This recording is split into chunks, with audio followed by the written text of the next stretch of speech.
and the road gets harder with flow spits. Cause we represent the Kansas City motion. Double doses, techalicosis. But ran into a duo that's ferocious. Some of the best to kill you, no rescue. They say that you gotta spit hot 16s before you step through. And they say everybody, nigga, even tech do. Now we gotta explain our journey to the sex crew. I'm on a pilgrimage to the Rhine Mecca, because I'm Tekka. And this mind left ya down at the bottom because nine's better. And if swines ever find the quest to try and test the cleverness thing in a mess binder, yes, I 7K, I'm a defined pressure.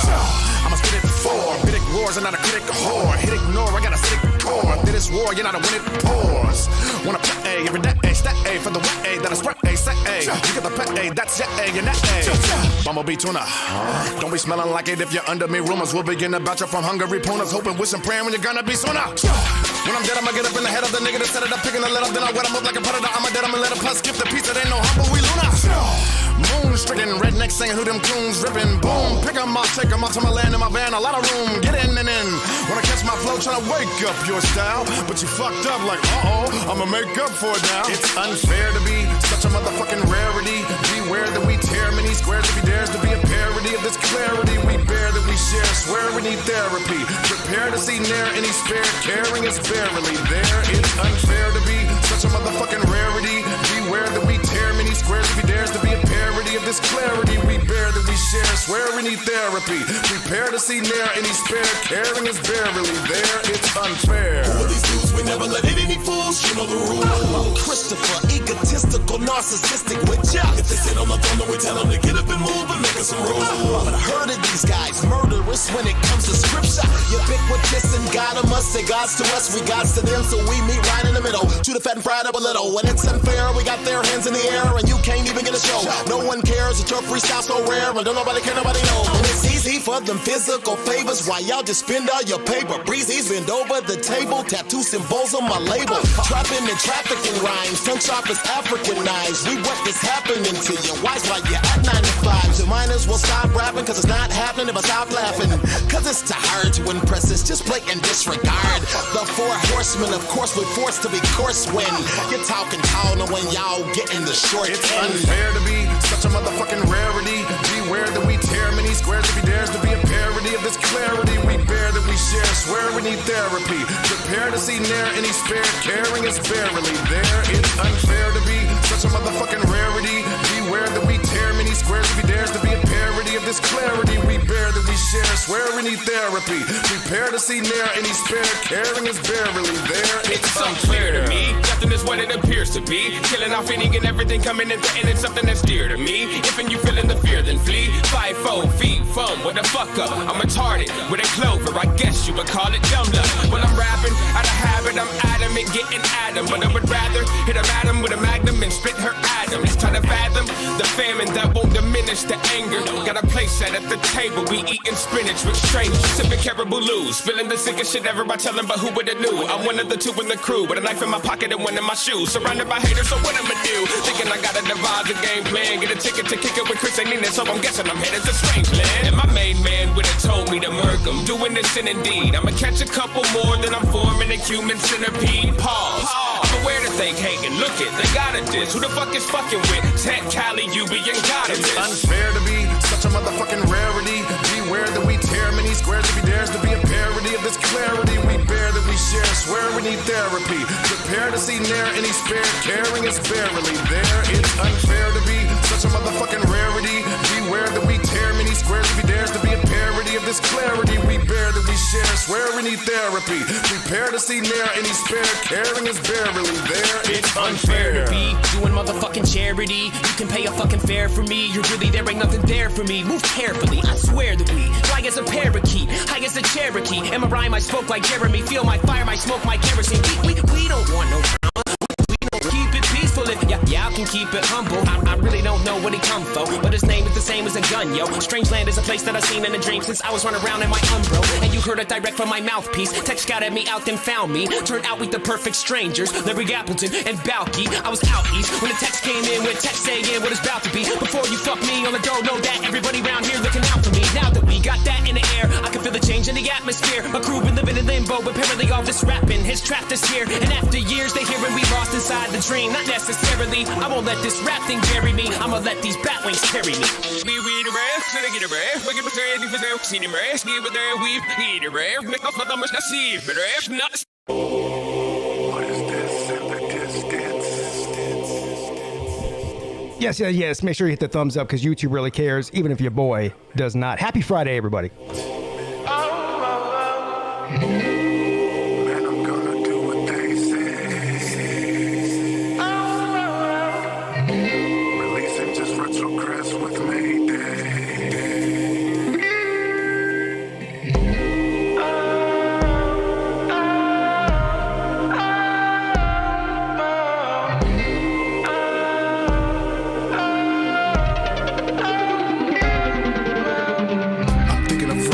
I'm not going back to my best friend on an X bench, but the uncut Molly, would you kill me is the question. I'm in sessions with about 2 chicks on deck in my bed undressing. Now we meshing, pressing, sexing, sweating, left in impressive heaven. I used to boost her with Adderall, my teeth would chatter all no, it really don't matter y'all, I'm cool. Like the cigarettes, I was a bigger threat to that clitoris. Successful, sexually bitter, that get a wet, just how high can a nigga get? Blasted, acid, F asterisk, C K D say he may crash. If it's a replay, D-Day ashes. I take masses so I could stay plastic. That great plastic I ate like Dayton Lake Placid. Molly, I miss you. If I was to kiss you, will you take the sick food to cold day? I know you can lift moods when I'm having issues. I wish I could split smooth to the old days. If you feel like their plan don't fit us all, my land, don't give us love. If you feel like not taking that bigger fall, then with all respect, if we retrogress, then they'll rid us all. Okay, so let's go. Retro, fresh and I'm guessing that wreck knows. These memories all in my flesh though. Strange love, he's in a Depeche mode. Some of the greatest sex, whoa, that ex-ho. And if I was bringing the Vicks tips to her lips, it was for certain that she'd never let go. I drink shots with her, laugh and smoke Newports. The time we spent was too short. My mind is heading due north. My body's on its true course. This woman has got my youth sore and tooth raw. All of the lights are leading me through a new door. Can we just go back? Can we just reunite? I need a throwback to seeing you in flight. You had that down south body with a hint of death. Picked you up and held you down sound until I went to rest. But who needs rest when the world is gold? Everything is burning, so I'ma just alert the globe and hurt you slow. You're known for fast love and vertigo, so I'll just pick you up and get a little intimate in a minute and wait for the return of a virgin. So if you feel like their plan don't fit us all, find my land, don't give us love. If you feel like not taking that bigger fall, then with all respect, if we retrogress, then they'll rid us all. I tuned them out. Too busy turning on and dropping out behind my mama's house, producing clouds. Never understood my need to get numb. Meanwhile, I'm bleeding out my eyes, heaving out my lungs, trying to avoid the sun. Curious at a young age for a taste, watching them numb their face. Till Caroline found someone for us to bring out on dates. I call it youthful curiosity. Jump the edge every Saturday. Strobe lights and low lights. The city at night was calling me. I turned them out. I turned them out. Had them both kissing on my lips, then smoked the spliff to boost the trip. Lift off, I'm gone. Phone call my bro, let him know that I'm lost. And I got sand in my shoes from Twilight Beach, menage a trois, heavy sedated. I grew up with jaded eyes. See, she's been friends of mine since 99, but now we don't see eye to eye. Can't retrogress unless life gets too heavy for my chest. Then I'll be tuning out again and dropping out before they win. What you just said is one of the most insanely idiotic things I have ever heard. At no point in your rambling, incoherent response were you even close to anything that could be considered a rational thought. Everyone in this room is now dumber for having listened to it. May God have mercy on your soul.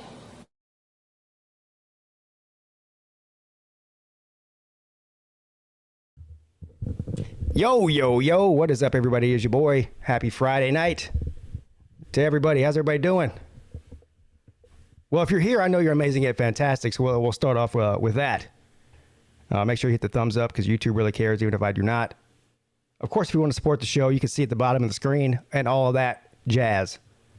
The StreamYard link, I posted it in the chat. There is also a StreamYard link in the description of the video at all times. Feel free to click that if you want to come hang out tonight. It's a Friday night free for all. Where's Baylor Man at? How many more days do we have before the damn season starts? I mean, I don't know. I think a couple of days ago he said 108, so I'm going to say 106. I'm going to stick with that. The return of my man Tiger Baskins tonight. Yeah. I see him in the back room already.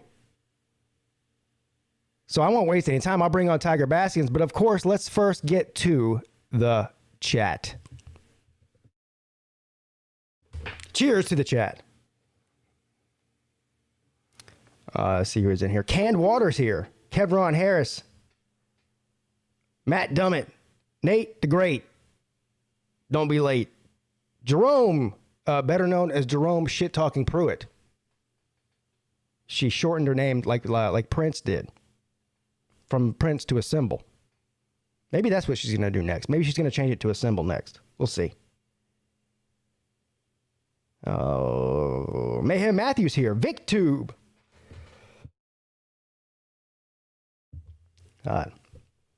Coughing. Christopher McDavitt. What's up, buddy? Joey Foster. Not only do we have canned water in here, we have bagged water as well. Bagged water says canned water is doo-doo. Tiger Baskins. Traveling Fool says, yo, yo, yo, yo, yo, yo, yo, yo, yo, yo, yo. I think I got it right that time. The amount of yos. It's always the same amount, isn't it? It's like 7? 7 yos? Vandy Dandy. Sir UGA. Pete, I hope you had an amazing and fantastic Friday. I did. Look, every Friday above ground is amazing and fantastic. Sir UGA.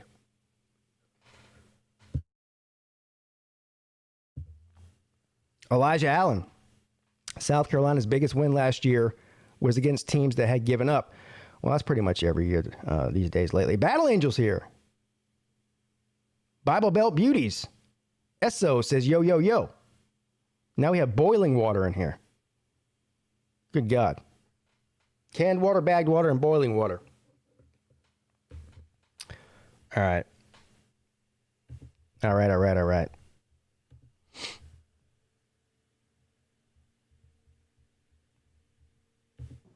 Yeah. What's up, buddy?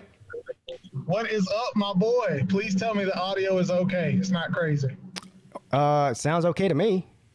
Man, that's good. Man, I've missed you. I really have. I missed you too. What you been up to? I'm just living the dream over here, TB. Okay. Well, I purposely told the tournament tonight that I wasn't missing another Friday night show, so we had to play our game earlier. So we just got done and we're on the way back. But we lost 33-30. We were down by 3 with 8 seconds left, and my star point guard dribbles it up the floor and tried to throw it to a girl in the corner and overthrew her and threw it out of bounds. So did you guys win or not? Did you lose the game? We lost it. Oh, no. We threw the ball up. But I just told her, I said, look, kids would kill to have that kind of chance. I said, just be glad that you had that chance now in travel ball, so you know that next time, you'll be a little more prepared. So right. It is what it is. I'm not the throw your clipboard down and punch a kid in the face type person. But if it is a midget. Wait, now you don't sound like this at a ball game? That is bullshit! That is bullshit! You don't do that? No. Can you play it again one more time? That is bullshit! That is bullshit! Yeah, no, I don't sound like that, sir. Sorry. Oh, I know someone that sounds like that. Yeah, no, I've never met her. I mean, yeah, Yeah. I've met her. You have met her, yeah. But yeah, no, I. Anyways, man, I hope all is well. I'm like I said, I'm just driving back right now. I have two of them with me. They're asleep though, so yeah. Yeah, There's nothing we can do to wake them up. You don't want to expose them to this level of debauchery. Oh, they have already found out that I have a channel, and I get made fun of for it. So I'm sure you do. Yeah, my kids make fun of me too. So. Oh, okay, good. And everybody else, for that matter. Yeah, it doesn't matter at all. It's like, yeah, I know. So, anyways, are we gonna bring on George tonight? Because I really want to see George. I haven't seen him in a long time. I don't know. I don't know if George is here or not. But okay, I see a bunch of people. I see Slim Shady Canes in there. I see Fish and Football in there. Colby's at a comedy concert, right? Tom Segura. Yeah, he said Tom's. Like he was like, "Oh, it's a comedian," and I'm like, "Get on, bro. That's why we have YouTube. Like, why would you travel and pay to go see a comedian when like PigskinPete's going live?" Now hold on. Now is he coming? Because I know Tom Segura was supposed to be here. Did he travel here to see this? Or is he? I don't know. He better not have traveled all that way and not said anything to me. Well, you know what? He was in Charleston last weekend. He texted me on. It was on Mother's Day, actually. I will revoke my friendship with Kobe. And he sent me a picture of the pier on Folly Beach, which is in Charleston. I said, "What the hell are you doing in Charleston?" He said he was down there with his dad or something. Oh snap! Yeah. So, But anyway, yeah, Tom Segura he's hilarious, man. I was actually thinking about buying tickets to that concert. I think it might be. It's either this weekend or next weekend. It's sometime in the middle of May. I don't know when it was. But okay. Yeah, so I don't know. He might be in Georgia this week and then Charleston next week. I don't know, but I'll find out. Yeah, but he is funny though. Watching? I'll find out. We might have to play some Tom Segura stand up later in the show in honor of Colby. But first, we're gonna bring on our boy, who's been waiting since the beginning of the stream.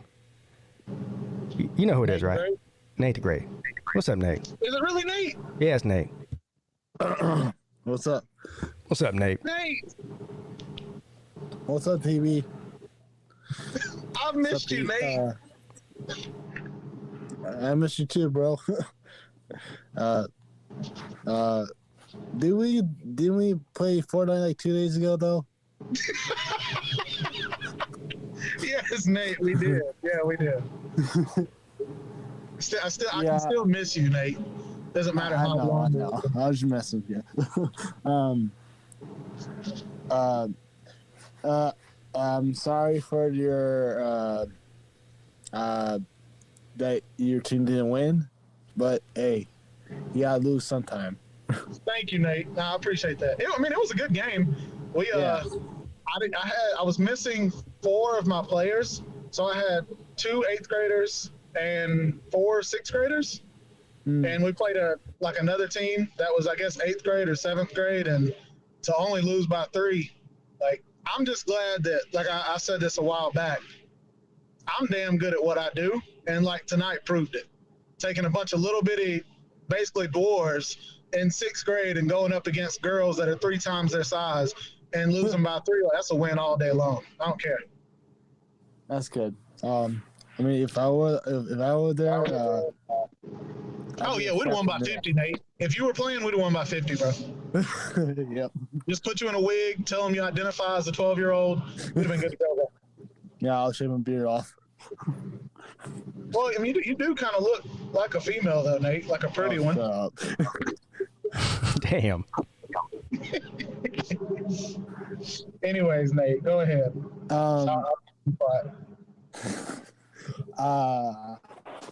So yeah, speaking of woman,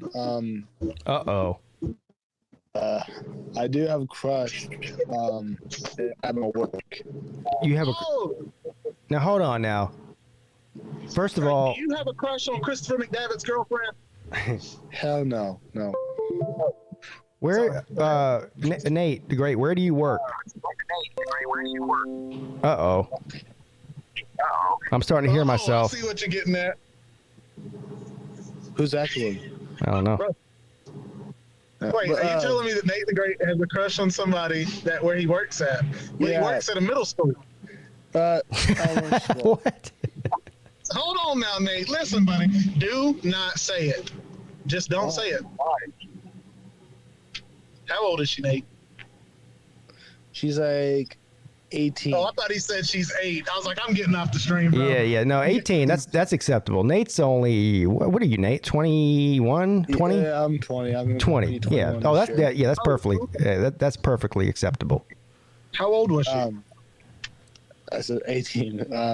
That's what I'm guessing, but she's like 16. He said, I'm guessing.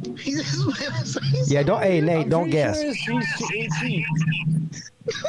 Her dad drops her off every morning.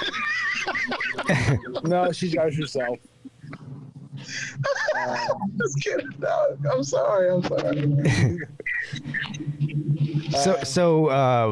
What does she look like, Nate? Can you send me a picture of her? Do you have a picture of her? No, but I want to risk her. I want risk our friendship, but okay. Because I don't want girls. They don't want to get identified, but. Well, Nate. Let me stop you there, buddy. If you have a crush on this girl, the best piece of advice I can give you is don't get in the friend zone, and that's what it sounds like you're about to do. Probably. Yeah, don't do that, Nate. He just said I don't want to jeopardize our friendship. He's already talking about. He's friend zoning himself. It sounds like. Yeah, you friend zoned yourself, Nate. Yeah. The interesting part of about her, she already has a boyfriend. So. Oh, Nate. What the? So I gotta get rid of him. I was just kidding. Damn. Hey, I know some people. What's up? You said you need to get rid of him. I know some people. No, not like that. I need to find a way that she should break up to make him go missing. Yes. You know what, Nate? You need to do like Mayhem Matthew did, and call the Steve Harvey show and get some advice. Did you hear that? I thought you were gonna say I gotta get some fannies. No, I'm not. No. Don't ever mention fannies around a woman. That won't work. What did you say? I said, Nate, you better keep this PG. I know. Pete, and her name is Shelby. Just so you know. If you ever, Nate, want to bring Shelby on the air with me, I can help you ask her out. Oh no. Yeah, I've got a lot of experience. I'm old man. I mean, I could take one last picture of on last day of school. I don't know. Yeah, take a picture on the last day of school. The best way to take a picture of her, find out where she lives, and just whenever her window, like her curtains are open, just take a picture through the curtain, bro. No, Nate, don't do that, Nate. What? Girls like that kind of stuff, bro. Don't take pictures through her curtains. Trying to get this man arrested. Fine, don't do it my way. So don't do hammer picks or. Nate, I swear to God, I said keep this PG. Oh, forgot. Sorry. No hammer picks, Nate. Stop saying it. Stop saying the word. Okay. Don't do that, bro. I won't. Okay. Take pictures through the window, Nate. Okay, Nate. What's her name again? Shelby. Yeah. So Shelby coming around the mountain. if Shelby ever wants to come on, if you just tell her you're a part of an amazing and fantastic YouTube show, and she should check it out, and we'll bring her on, and I'll be easy on you, Nate. I'll make you. I mean, but by the time she gets done listening to my spiel about you, she'll be. I mean, she's ready to dump that boyfriend immediately. I'll help you out. I promise. All right. Who? Nate.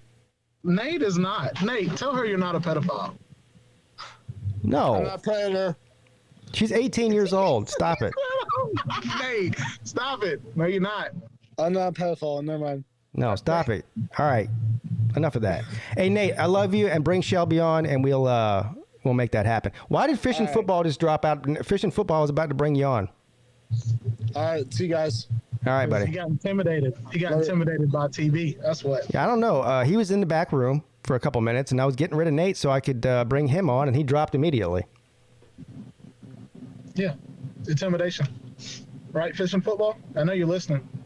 TV's intimidating, bro. It's okay. Yeah, come back on, dude.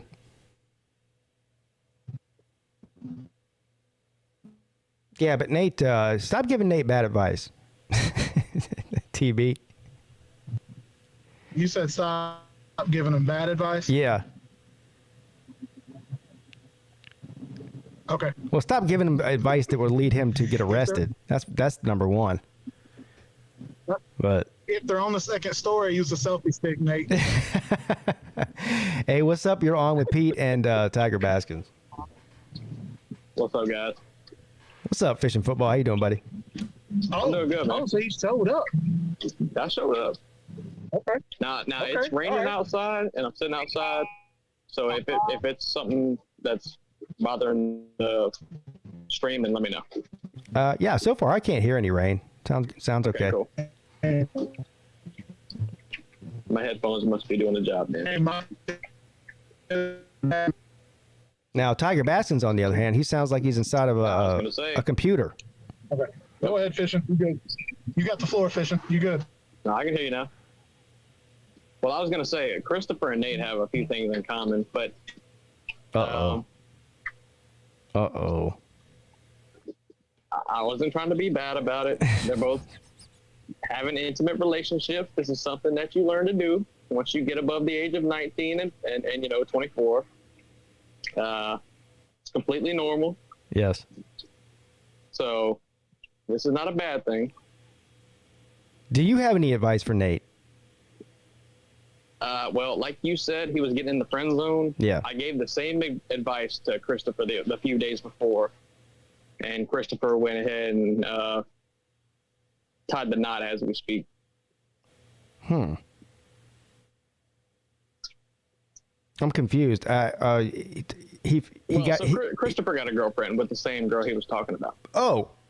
That's all. Okay. Which Christopher's put it on Facebook and everything, so it's not like he's hiding it.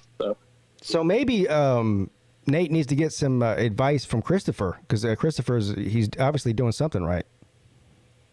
Well, Christopher could be doing something right, or he could be something wrong. I mean, Yeah, there's a fine line there. There is a fine line there. Well, he also, Christopher, and I know you're in here, but you need to be careful because I think you just told me the other day that this same girl was calling your best friend not too long ago. And Nate just said the same thing. Yep, keep it right. So I'm just saying. As a boyfriend. Christopher is the boyfriend. Oh. So speaking of the friend zone, has Tiger Cat? Have you been on a date with her yet? I haven't. I've been waiting though. Oh, you're waiting. So what's taking her so long? I mean, I don't know what's taking her so long. I mean, I've been ready though. Yeah, I know you are. How far away do you live from where she is? What is she in St. Augustine? I don't know. Somewhere around there? I want to say she said she was around like, there. yeah, I think something like that. I think she said she was like just south of Jacksonville or something. Yeah, so probably 6 hours. Yeah. Oh, damn, you're that far away? Hell, I'm closer to her than you are. Yeah. I'm literally like 45 minutes from Mobile, Alabama. Like I'm right on the Florida line. Oh, okay. What are you in the Panhandle? I apologize. Yeah, I'm in the furthest of the Panhandle you can get. Oh, wow. Yeah. So you're right. Pensacola. So when you post those pictures of you fishing and stuff, that's right on the Gulf Coast? Uh-huh. Okay, gotcha. That's somewhere I've never about been. 30 minutes. I've never been to the Gulf Coast before. It looks pretty though. You never been to Destin? I mean, the only places I've ever been in Florida are on the Atlantic side. I've never been. I've never been on the Gulf. Okay. I've never been on the West Coast of Florida or the Panhandle before. Oh wow. Yeah, but the Gulf looks beautiful both though. sides are good. Yeah, I'd like to. It's really nice. I would like to go to Tampa. I've heard that's a cool town, city, whatever. Well, it just so happens that me, TB, and Colby are going next week. Oh, really? You haven't heard about this? No. What are you going there for? Well, Colby invited us all down, and we're like, okay. Oh. He said he wants something with his work, so, I mean, it's a no-brainer. Yeah, Kobe invited us two. What is it? Fishing, myself, and a one Huffer Billy Paw Paw. Oh. Yeah.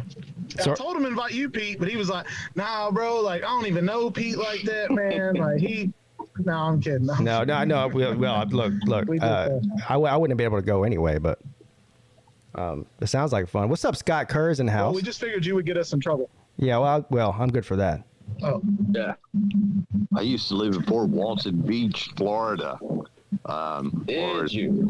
Yes, beautiful white sandy beaches, turquoise water, but that part of the panhandle of Florida, you know, they used to call it L.A., known as Lower Alabama, and I think it's actually probably gotten worse than better. But beautiful beach in that area. I mean, I used to live in Destin, Florida, and rented a U.S. Air Force colonel's beach house. Me and three other guys, because we were dirt poor back then as a radio DJ, and we're 2 blocks from the beach. And man, you talking about living the life, you know, 1978 and 22 years old, and being a DJ at the discotheque known as Cassius Faux Pas, which I think is still there from what someone told me not long ago, from midnight to 4 after I get off the air. Well, I will tell you, my friend, times have changed. Well, yeah. Times have definitely changed. It's a tourist extravaganza here. Yeah. Times have changed since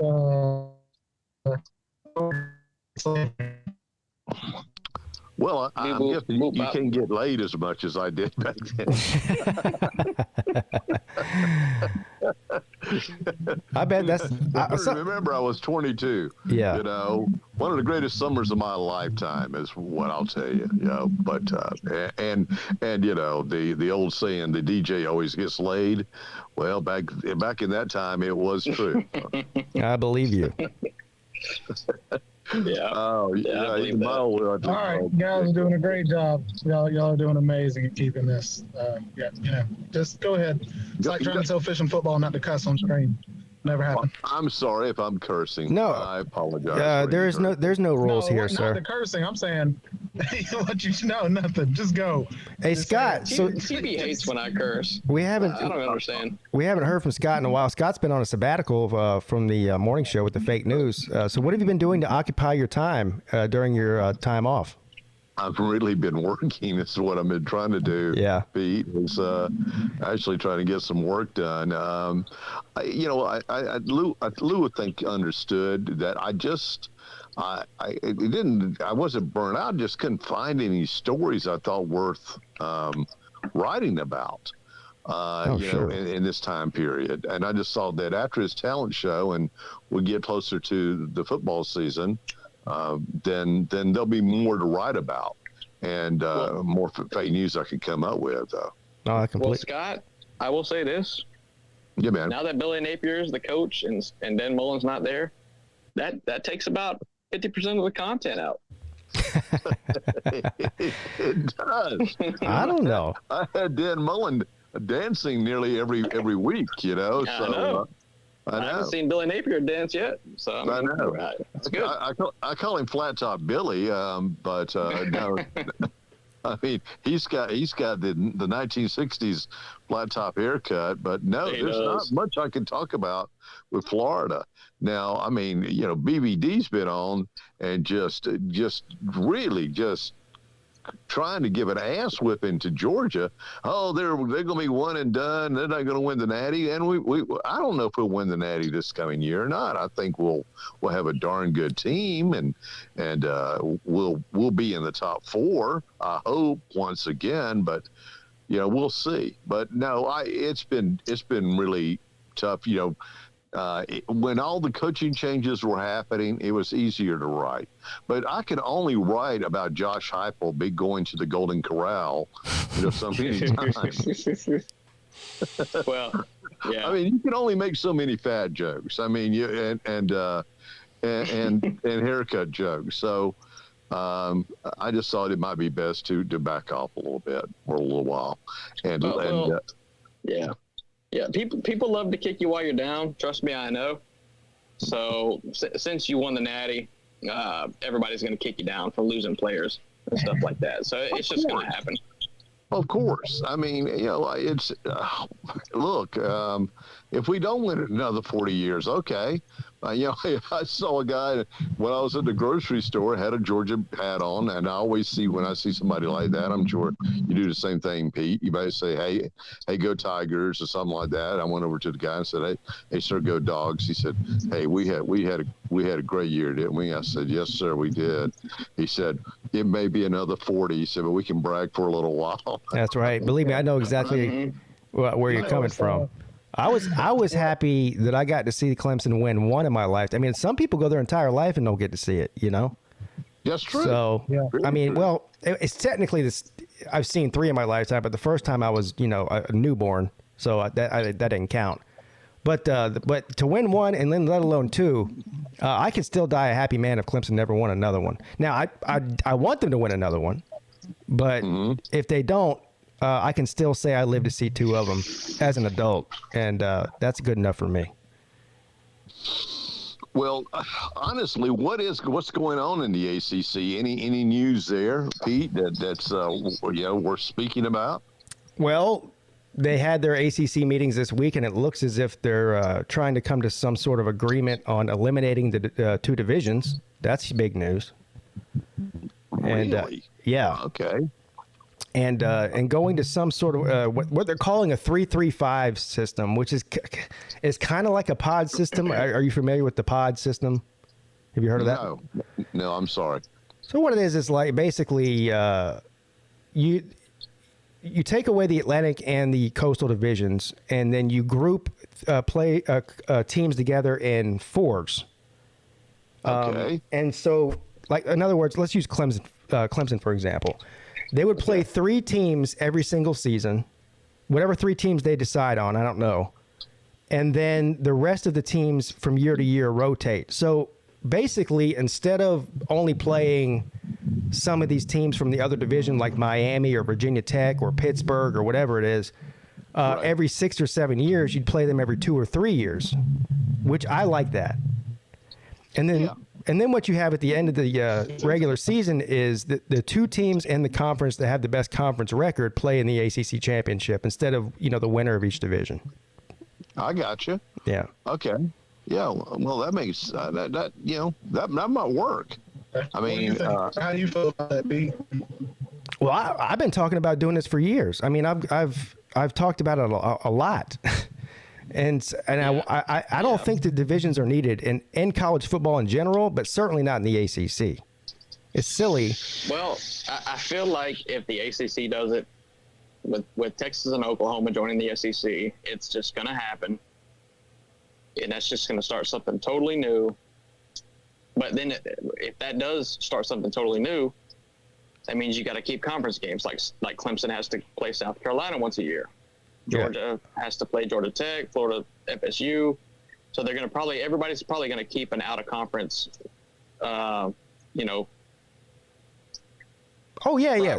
So that's the other thing. Eliminating divisions does not mean you have to get rid of your rivalry games at all. Right. I mean, that's just conference play. So, the ACC and the SEC both only play 8 conference games to begin with. So there's still 4 out of conference games that you can do whatever you want to with.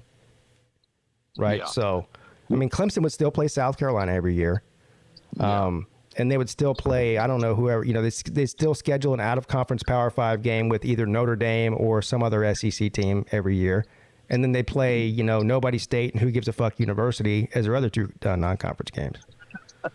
So Isn't it offset, though, to where there's like 13 ACC teams if they play everybody in the schedule? Am I wrong by that? Because if Notre Dame joins, it would make it complete, I was thinking. Well, that's why I feel like that's why they're thinking about it. Well, that is Notre Dame's never going to join, though. That's the problem, isn't it, Pete? Well, I mean, he's it's been the same thing, but it's kind of coming down to the wire now. Yeah, we don't know how that's going to affect the Notre Dame thing, but see, Notre Dame's games with the ACC right now still don't count as conference games, so I don't think that really matters.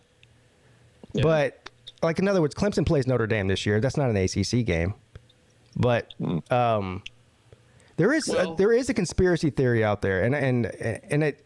I mean, I don't like to get into conspiracy theories too much, but the idea is that if you have Notre Dame join the conference, that would make 15 ACC teams, right? You can't have two divisions with an odd amount of teams. So if you eliminate divisions, you can work Notre Dame into the conference without having to add another team on top of that. Right. So technically, yes, Notre Dame could join the ACC at some point. If there's no divisions, that they'd find a way to work it out. Now, what is Notre Dame's biggest rival when it comes to the ACC? In the ACC, I don't really think there is one. Probably Miami. Really, right? Probably Miami. Maybe Clemson, but I'd say Miami. There's more hate between those two than Clemson and Notre Dame. Yeah. Some would say Boston College because that's another Catholic university. Yeah, but come on now. Right. Yeah. I don't think Clemson wants to join a conference. To be honest, you mean Notre Dame? Like the way it is. I mean, why join a conference and then you don't have to play a conference, game at the end of the season? So you mean Notre Dame? Yeah, that's what he meant. Yeah. Yeah, who did I say? I'm sorry. You said Clemson, but we got what you were saying. Yeah. Okay. In my estimation, Notre Dame could still join a conference. Let's just use the ACC as an example, since they're already playing a lot of ACC teams anyway every year. They could still play their traditional rivals out of conference. They could still play Southern Cal every year. Who are their other traditional rivals? Stanford, Southern Cal. Who am I? Navy. Like that could be that could be 3 of their 4 non-conference games, even if they join the ACC. And if they ever get back to playing Michigan on an annual basis, that could be their 4th. I don't know. Yep, but see, that's the thing. There's that talk of that, but I mean, how do you make that funny? Yeah, there's nothing funny about that. I remember right before the Super Bowl, I said that Gene Sankey of the SEC was like peeing in his pants because Joe Burrow and Matt Stafford were both in the Super Bowl, and that he was raising hell with Roger Goodell and asking why is it Roger Goodell making more press about this. And I made a point that Roger Goodell is the guy who gets booed by his office staff every day that he walks into the office. That's what I love the NFL draft, because every time Goodell goes out there, they boo him. That's just the funniest thing in the world. Yeah, it is. Yeah. I mean, but go ahead. I'm sorry. I was going to say Roger Goodell is one of those people. You ever hear that term? He has a very punchable face. That's Roger Goodell. He does. He does. I mean, I can't stand the man. I don't know why, but I just can't. I detest him, and yet, I guess the NFL owners just look at him. Well, he is their punching bag. I mean, they could just sling him around anywhere they want and offer him $54 million a year, and of course, he's going to take it. Has he improved the NFL since he's been commissioner? I don't think so. Maybe I'm wrong. You know, someone could, you know, call in and say, oh, the stats show that, you know, they've got better ratings and more people are in the seats in the stadiums, et cetera, et cetera. What's that? Yeah, I think it. I personally don't think it matters who the commissioner of the NFL is. I mean, yeah, I was gonna say. I mean, I don't really either. I think that as long as they're not a complete and total degenerate, that people will watch the NFL no matter what. The product sells itself. Yeah. And, you know, unless you're somebody who's like one of these people that says, I'm never watching the NFL again because Colin Kaepernick kneeled 5 years ago or whatever. Right. But see you later. Have you guys watched any of the USFL? Oh, God, don't even get me started with that. I've watched every single game. It's very exciting. Every quarterback that plays, I know exactly who they are. Yeah. That's where all the Florida college players. That's where they play. Yeah, TB, you tripping? Nobody's watching the USFL. Scott, Look, man. Less people watch the USFL than watch Chess Hall's YouTube channel. Oh, damn! Shut up. Pete will be here all week, folks. I don't know. You got Stephen Odell, and you got the other 3 people across the whole U.S. that watch USFL. Well, that's true. So there is more. Stephen Odell does watch. I say this though about earlier. You were talking about, you know, if we don't win it for another 40 years, but I remember when we made it to the national championship in 2017, and all I heard from, I guess, Georgia haters, well, if you don't win this one, you'll never be back. You'll never go again. But then all of a sudden we go there this past year.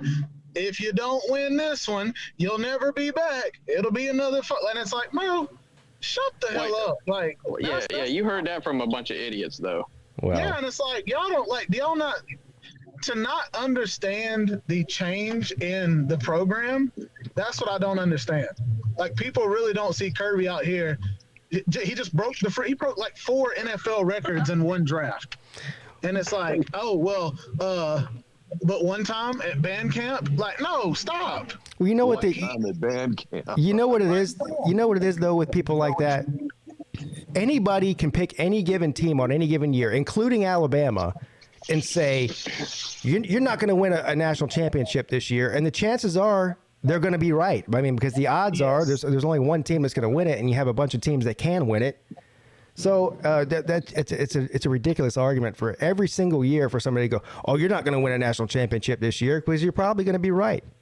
Yeah, exactly. You know, most of them are Georgia Tech fans. Well, it's college football too, for God's sake. Yeah, right. I mean, I mean, you know, the odds of, you know, a team blowing it, you know, on a Saturday, you know, is very probable, and it happens, you know, every single year.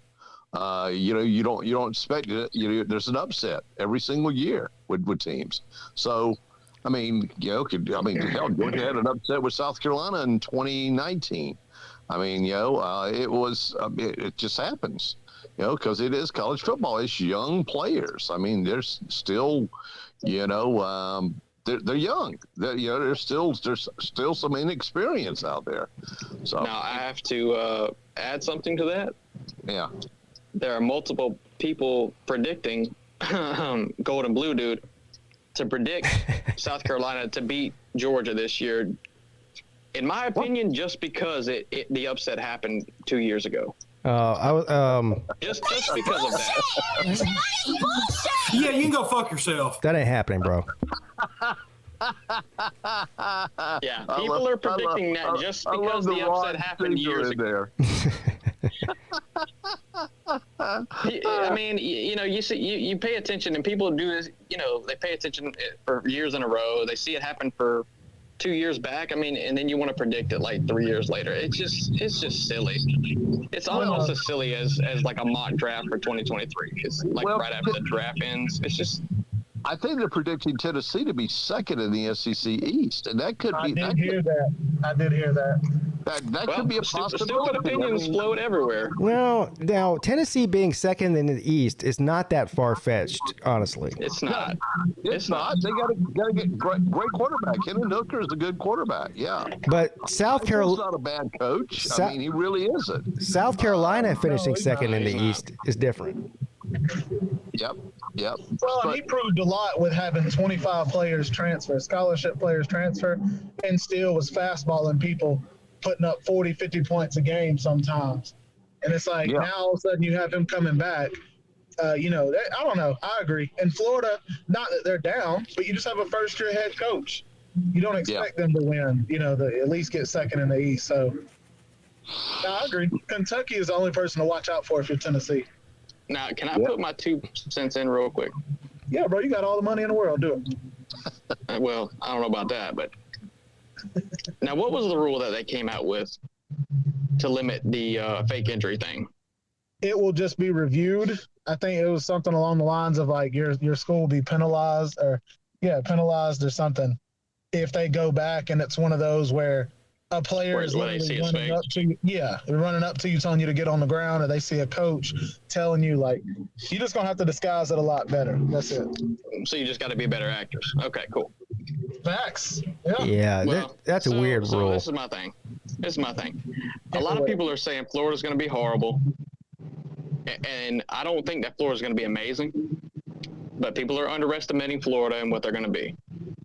People are like, Florida 4-7, 5-7. I don't think that's the case. I don't think 9-3 is the case either. But people are saying this dumb shit.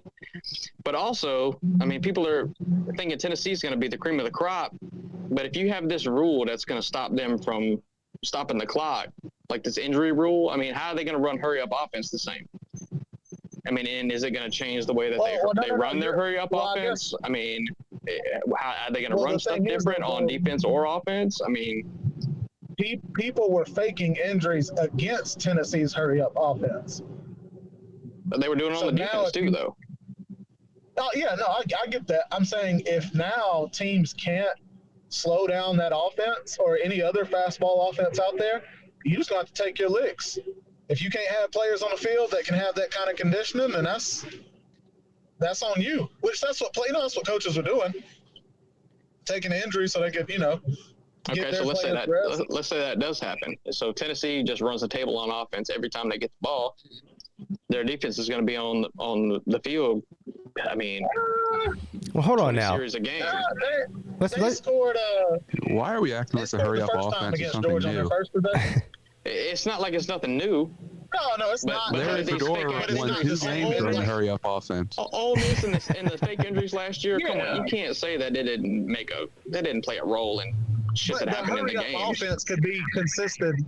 There's over like 500 formations and plays of football. Hurry-up offense can be used. It depends on personality. Hold on now. Let's back up for a second.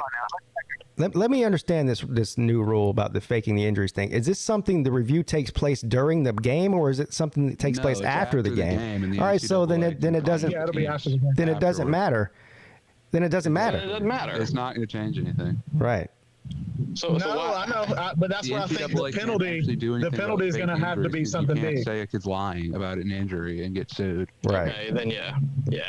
So I think if somebody really is injured and they have a torn quad, you can't say that. But if somebody's hurt and they need a stretcher, I think the Tennessee should onside kick every single play. Well, in that case, I mean. Isn't there a high school coach that does that? There is. Well, yeah. As Lane Kiffin would say, it's just statistics. So yeah, right. Do it.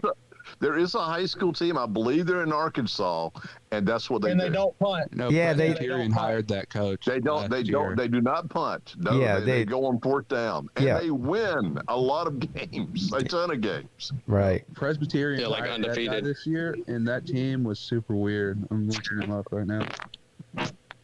I don't think that going forward on every 4th down and doing onside kicks on every kick is going to work in college football, though.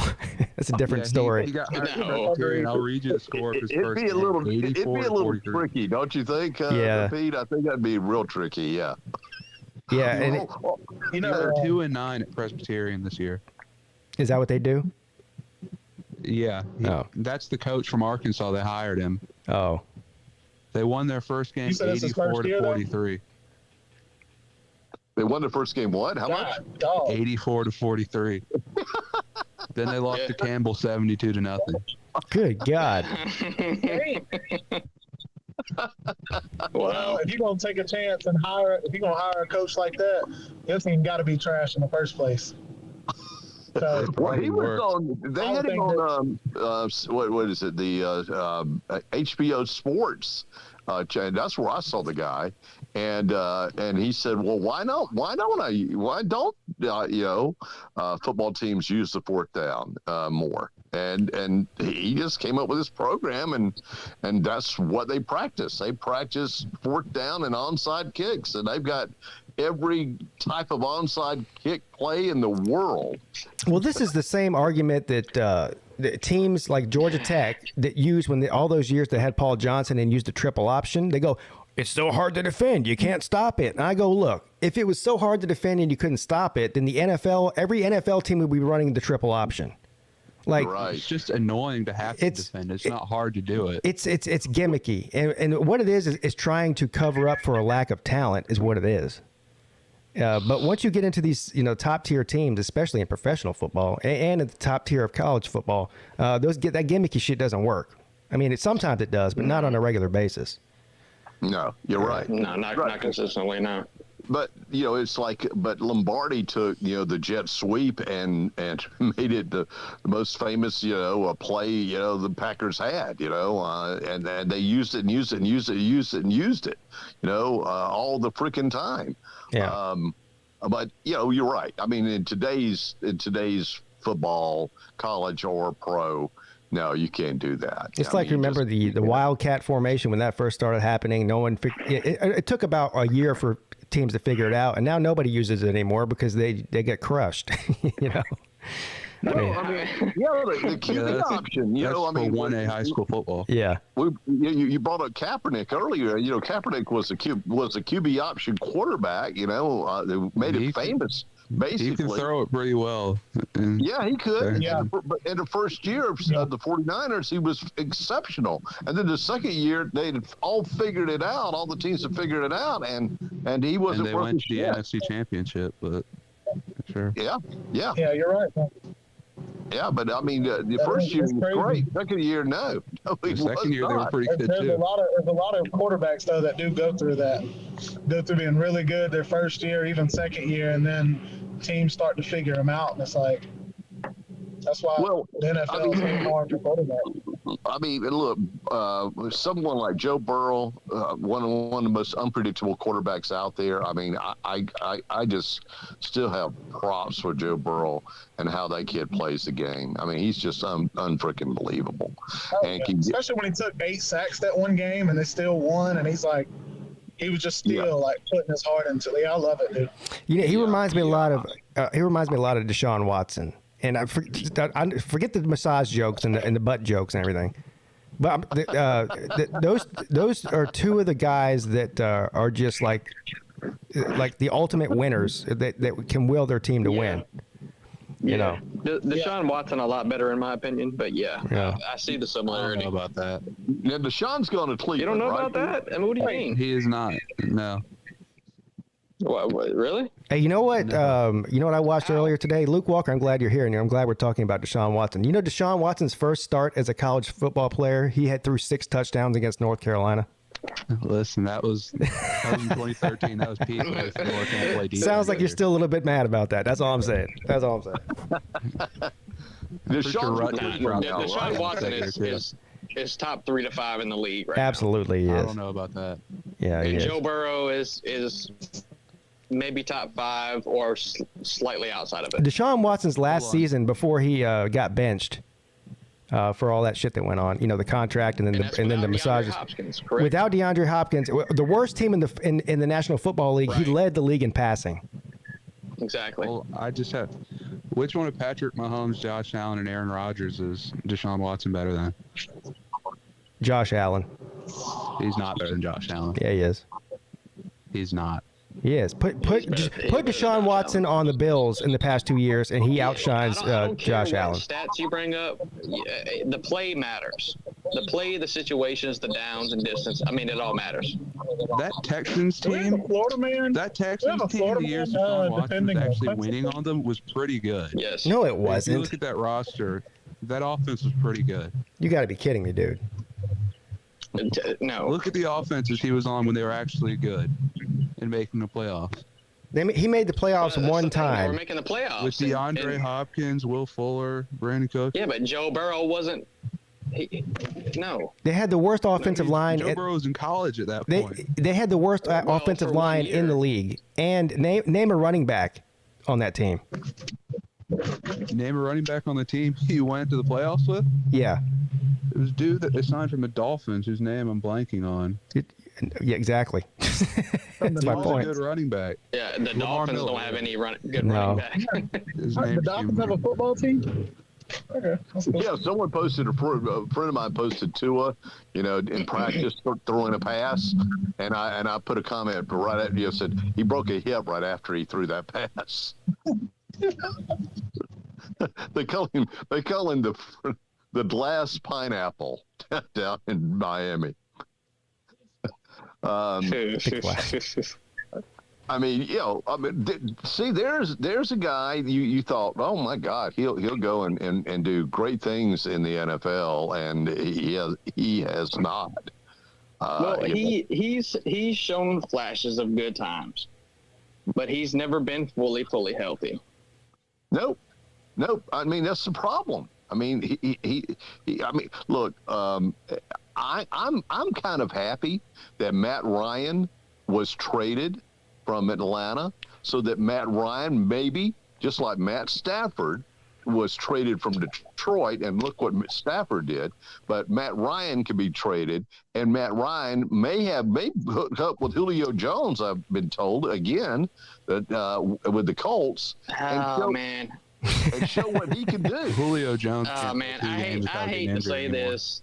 I hate to say this. Matt Ryan had his chance. I think it's slowly declining right now, though. Yeah, Matt Ryan's a lot older than Matt Stafford was, and he got traded too. That's true. Yeah. True, but you got to think. Maybe not even older, but in their prime. Like, I mean, Matt Stafford, when he got traded, he was throwing his best ball that he's thrown. And the Colts roster isn't as good as the Rams was.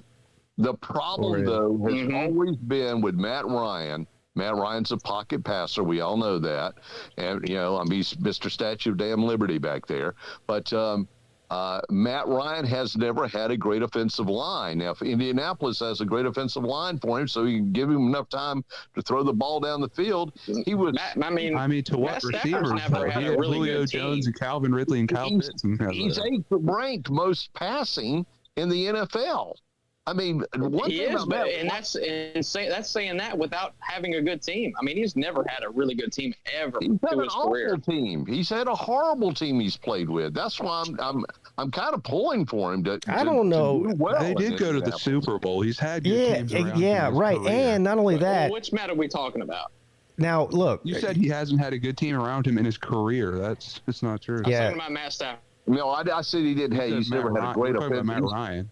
I'm saying he's never had a great offensive line around him. Yes, they went to the Super Bowl, and what did they do at a Super Bowl? They blew, what was it, a 30-some-odd point lead? I mean, that was bad. That wasn't on Matt's fault. That was bad damn coaching on Dan Quinn's fault. Yeah, because they kept trying to get Matt to throw the ball instead of giving the ball to Devontae Freeman. That's right. That's exactly right. Run the damn clock down. Yes. Yeah. No, that was bad coaching. Don't blame that on Matt at all. But anyway, hey, I'll be right back, guys. I think that the ship has sailed for old Matt Ryan. I think it's well maybe he has shart in his pants and and. I'm not saying I don't think he's terrible, but I don't think you're going to see like a situation like when Peyton Manning went to the Broncos in his last season, and the guy couldn't throw it 10 yards, and they won a Super Bowl. Now, I don't think you're going to see that kind of thing happen in Indianapolis with Matt Ryan. I mean, that was one of the greatest defenses of all time. Yeah, right. Yeah. What I see with Matt Ryan, I feel like he's going to be just like a Jared Goff. He's going to be very serviceable to any team that wants him. And that's what he's going to be. He's just going to be a serviceable. He's going to be a serviceable quarterback. And yep, he'll be a he can operate on offense. NFL I mean, he can do what he has to do, but he's not going to be a playoff winning team. And that's why nobody wants him. Whoever gets him. Yeah, I mean, well, even though he has high potential, it's just he doesn't have high potential. I'll tell you this about him. If you got a fantasy football league, always put Matt Ryan in as a QB because he will get you damn passing yards and touchdowns. The problem's going to be the picks, though. Yeah, that's right. How much money have you won off fantasy football? I don't know if Matt Ryan's smart or Matt Stafford's the smartest fantasy choice. I mean, some games you could say that. Yeah, I mean, for sure. But yeah, I don't bet on football too much. But no, he's always okay. Look, Atlanta used to always lose, but they'd lose by 37-34. You know, it'd be some high scoring damn game. It'd be a shootout. Matt Ryan would throwing it lights out, but they'd always damn lose. But well, tell me this. How did Nick Foles win a Super Bowl? He had one of the greatest runs we've ever seen from an average quarterback. Well, first of all, Nick Foles didn't play the whole season. He played like 3 games. So, I mean, it wasn't like... Yeah. Nick Foles isn't a game-breaking, amazing quarterback. He was for those 3 games. Exactly. There you go. He was in the playoffs. Yeah, betting on someone to be Nick Foles isn't a winning bet. Well, I'm not talking about betting. I'm just saying. I mean, how many times has a bad quarterback turned great and just randomly won a Super Bowl? It's like Joe Flacco and Nick Foles, and that's it. Well, I mean, I'm not vouching for him. I'm just saying that that's how it can happen. Yeah. I'm just saying that's not how you should try to build your team, because that's most likely not going to happen to you. And Joe Flacco didn't really win. Baltimore Ravens defense won that. I was going to say, yeah, Joe Flacco was pretty consistent with the Vikings, or the Ravens. Here, you know what? Played out of his mind for those playoffs. That's why he got that crazy contract. Yeah. Yeah, but same thing happened with Foles after he played 3 games and won. Then he bounced around to the Jaguars, I think, and then to Chicago. But he never was. He's been to like 5 different teams in 4 years. Yeah. I mean, after winning the Super Bowl, I mean, that's nuts. Flacco reminds me a lot of Matt Ryan. Let's put it this way: if you put Matt Ryan on that Flacco team, they still would have won a Super Bowl, and Matt Ryan would be a Super Bowl champion instead of Flacco. Yeah. You know? Matt Ryan. I agree. Joe Flacco had 4 good games in his career. And 3 of them were in the playoffs. Who, Matt Ryan? Joe Flacco in his prime, I would put him above Matt Ryan. I mean, talk about mediocre. And I'm not saying that he's better. Well, that's what I was going to say. I'm saying whole teams. I'm not saying that. Aren't we? Well, we're not. Right. Wins aren't quarterback. Talking about quarterback play. Well, let's talk about Deshaun Watson and ass play now. Hey, now, talk about mediocrity. Stetson Bennett's got a championship, for Christ's sake. Now, why can't that dumbass? Okay, I've said it so many times, but why can't he just go back? Say it again. And go. I mean, he's a 6 year. Why didn't he go ahead and get drafted in the 6th round? Why didn't he do it? He's not getting picked in the 6th round. He's not going to be drafted. Period. No, who's going to draft that little 5'11" midget? Somebody would. I don't know. Drafting. I know. I don't think he. Not this year. No, this year.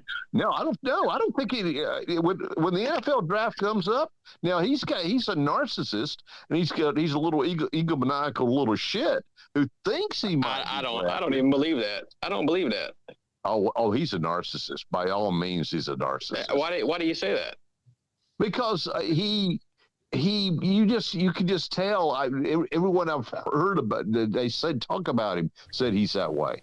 Yeah. I mean, what have they said? They just said that he just thinks he's the shit, and that's why you're kind of maybe that's why. Maybe that's why Kirby. I mean, I don't know. Look, I'm not a head coach. Why did Kirby start him? I guarantee JT Daniels thinks the same way. By the way, there's the Achilles heel. to me. I was gonna say, Kirby yeah. Smart. That's I mean, there's 4 different people in the QB room that thinks they're the shit. Well, look, we might just get Arch Manning. Georgia might get Arch Manning, but is Arch If you Manning do, that still on would be bench? the biggest shame in sports history and recruiting.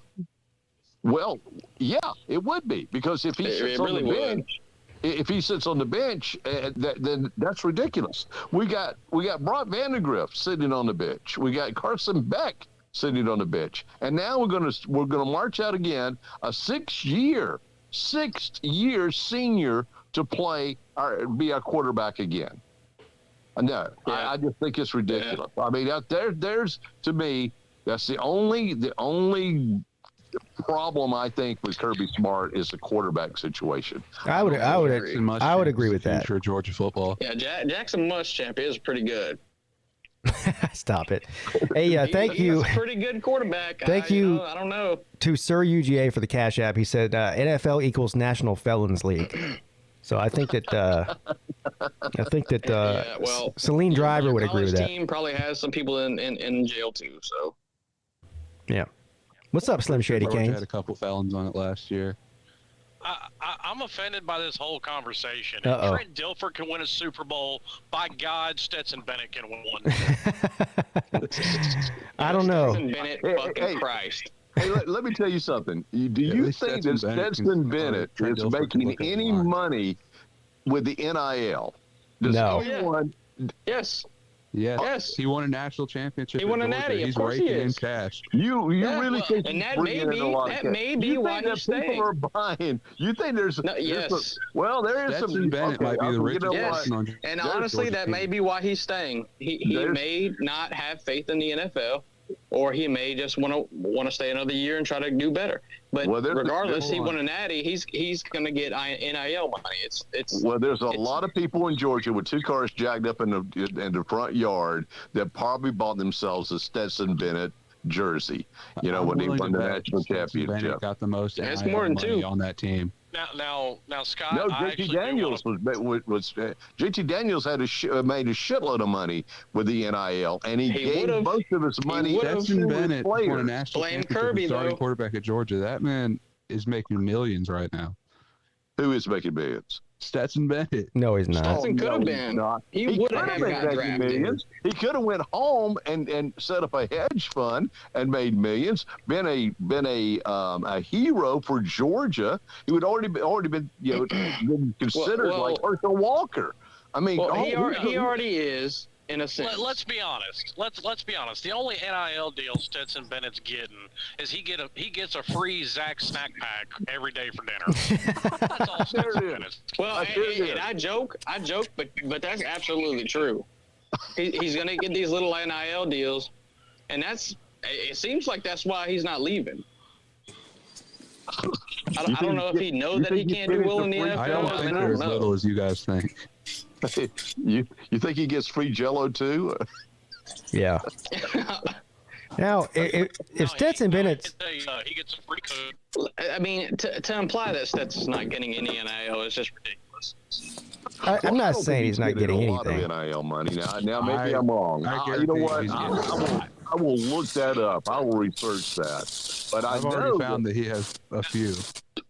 A few million? Well, it depends. No, it a few depends if NIL Kirby. deals. It depends if Kirby wants to actually start a new quarterback.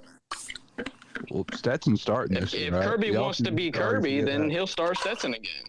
And Stetson will make money this year, and he'll make money next year. He's nothing Stetson can do that would lose him that job this year. Well, I'm hoping for an injury, not a life-threatening injury, but I'm hoping for an injury. Is that Luke? That's mean, sir. Well, Did you say that Stetson would lose his job? I didn't say I'm saying there's no scenario injury. where he loses his job besides getting injured. Okay, I was gonna say, yeah. That's my point, though. Have a knee injury, throws him out of the season. Carson Beck starts the season. Then we could actually have a quarterback, another damn quarterback, instead of our quarterbacks that are 5-star, 4 stars sitting on the bench, and then finally going into the transfer portal because they're not getting any play. Well, you already know that's not going to happen anyway. This has already been covered in this conversation. Jackson Muschamp is next up. Yep. Jackson Muschamp is not next up. Okay. Jackson Muschamp is next up. Just like Stetson Bennett is going to start over. Who is that? Who is the guy that's at Temple now? I know you're talking about. That was the guy Stetson Bennett wasn't going to start over before. Now it's Jackson Muschamp and Brock. What's up, Pete? Wait, you talking about DeJuan Mathis? Yeah, DeJuan Mathis. Yeah. I do want to push back against something you said, Scott. What? Quarterback is not Kirby's only problem. And you're starting to see it become a bigger problem. If Kirby doesn't stop rotating players so much and actually let guys get some numbers, he's going to see even more players transfer out than he's already getting. Well, Kirby's always going to he's going to rotate players out defensively. I mean, and that's fine. But guys want their numbers to get in the NFL. Well, of course. I don't know. And our problem right now is we have no wide receivers. To stop Jordan Davis and Devontae Wyatt.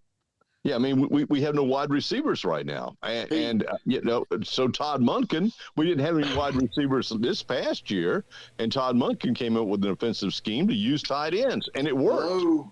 Oh my goodness! You recruiting the top 3. And Hey, everybody! What is going on here? Sir UGA has entered the conversation. I will say this real quick, Sir UGA, before you come on. Slim, I never understood the argument of having too many great players as being a bad thing.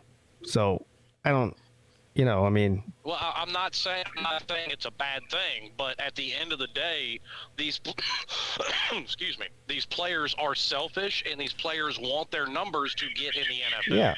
They're not going to get those numbers at the rate that Kirby Smart likes to rotate players in and out. Okay. I understand this is you have true. to rotate players. I don't one think player the can't play rotations are every really snap. hurting anybody, though. This is true, but at the same time, you have all these high talented players. When they get a chance to get in the game, they're giving it their all. So Exactly. it's not like there's they're a not. reason. There was a They're reason all their going entire notice. secondary. There was a reason their entire secondary did not have a start game 1 going into this season. Oh, this is a delusional argument. Well, here's from an a bunch of argument. people Just play that don't devil's have advocate. How the hell does Kirby recruit and always be the top 3 or 4 recruiter every year? I'm not saying he can't Well, recruit, that doesn't. but and that doesn't mean you can't have a low running players off. position group. Yeah, I mean, Jimbo Fisher had $30 million to throw around. Y'all are delusional. Let's not act like Georgia wasn't doing the same thing. What I'm saying, all I'm saying is it's running players off. That's why Tyreek left. It's why that wide receiver just left and went to Alabama. These guys want their numbers. Well, yeah, I agree with some of that. I agree with some of that, but it's not. I think that there's going to be players that want to play because it's Georgia. It's the University of Georgia. Oh, I don't doubt that at all. I'm not just arguing like that at all. There's guys that want to play for Notre Dame. There's guys that want to play for Penn State. They or Michigan or whoever. And I'm not even saying it's a problem that's going to hurt Georgia tomorrow. It's a problem that would creep up down the road. And I'm not even saying it would be a problem to where it would cause you to go 6-6. I'm not saying that at all. Champions. Who said that? Is that Tiger? No, Sir UGA is in the chat. Delusional. Let us know why. Delusional. Y'all are crazy, man. Tell us why. Look. And wait, I will say hold on now. Who's y'all? And well, not you, but these people that keep talking about Georgia's delusional. Kirby doesn't know what the hell he's doing. I mean, it's insane. It's a pointless argument. You're arguing something that hasn't been said. But to say Slim, Kirby has hang on. No, I'm not going to hang on because your arguments are Kirby crazy. has no faults is fucking retarded. I'm not saying he has no faults. I'm saying he's the national championship coach. Okay, all I'm saying is like every other coach, he's got faults. Everybody has faults, but y'all are on here arguing about how he made the worst decisions. Stetson shouldn't be the quarterback. He doesn't have any kind of talent. Wait a minute. Are you saying there's no better quarterback on your roster? Are you saying there's no better quarterback on your roster? Are you saying there's no better quarterback on your roster?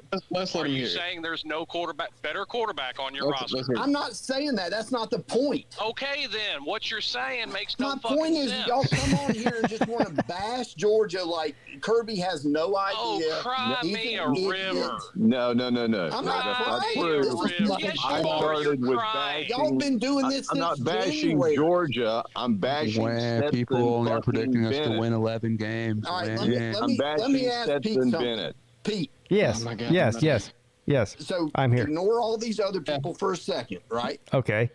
If you were a Clemson fan, which you are, Yes. and Clemson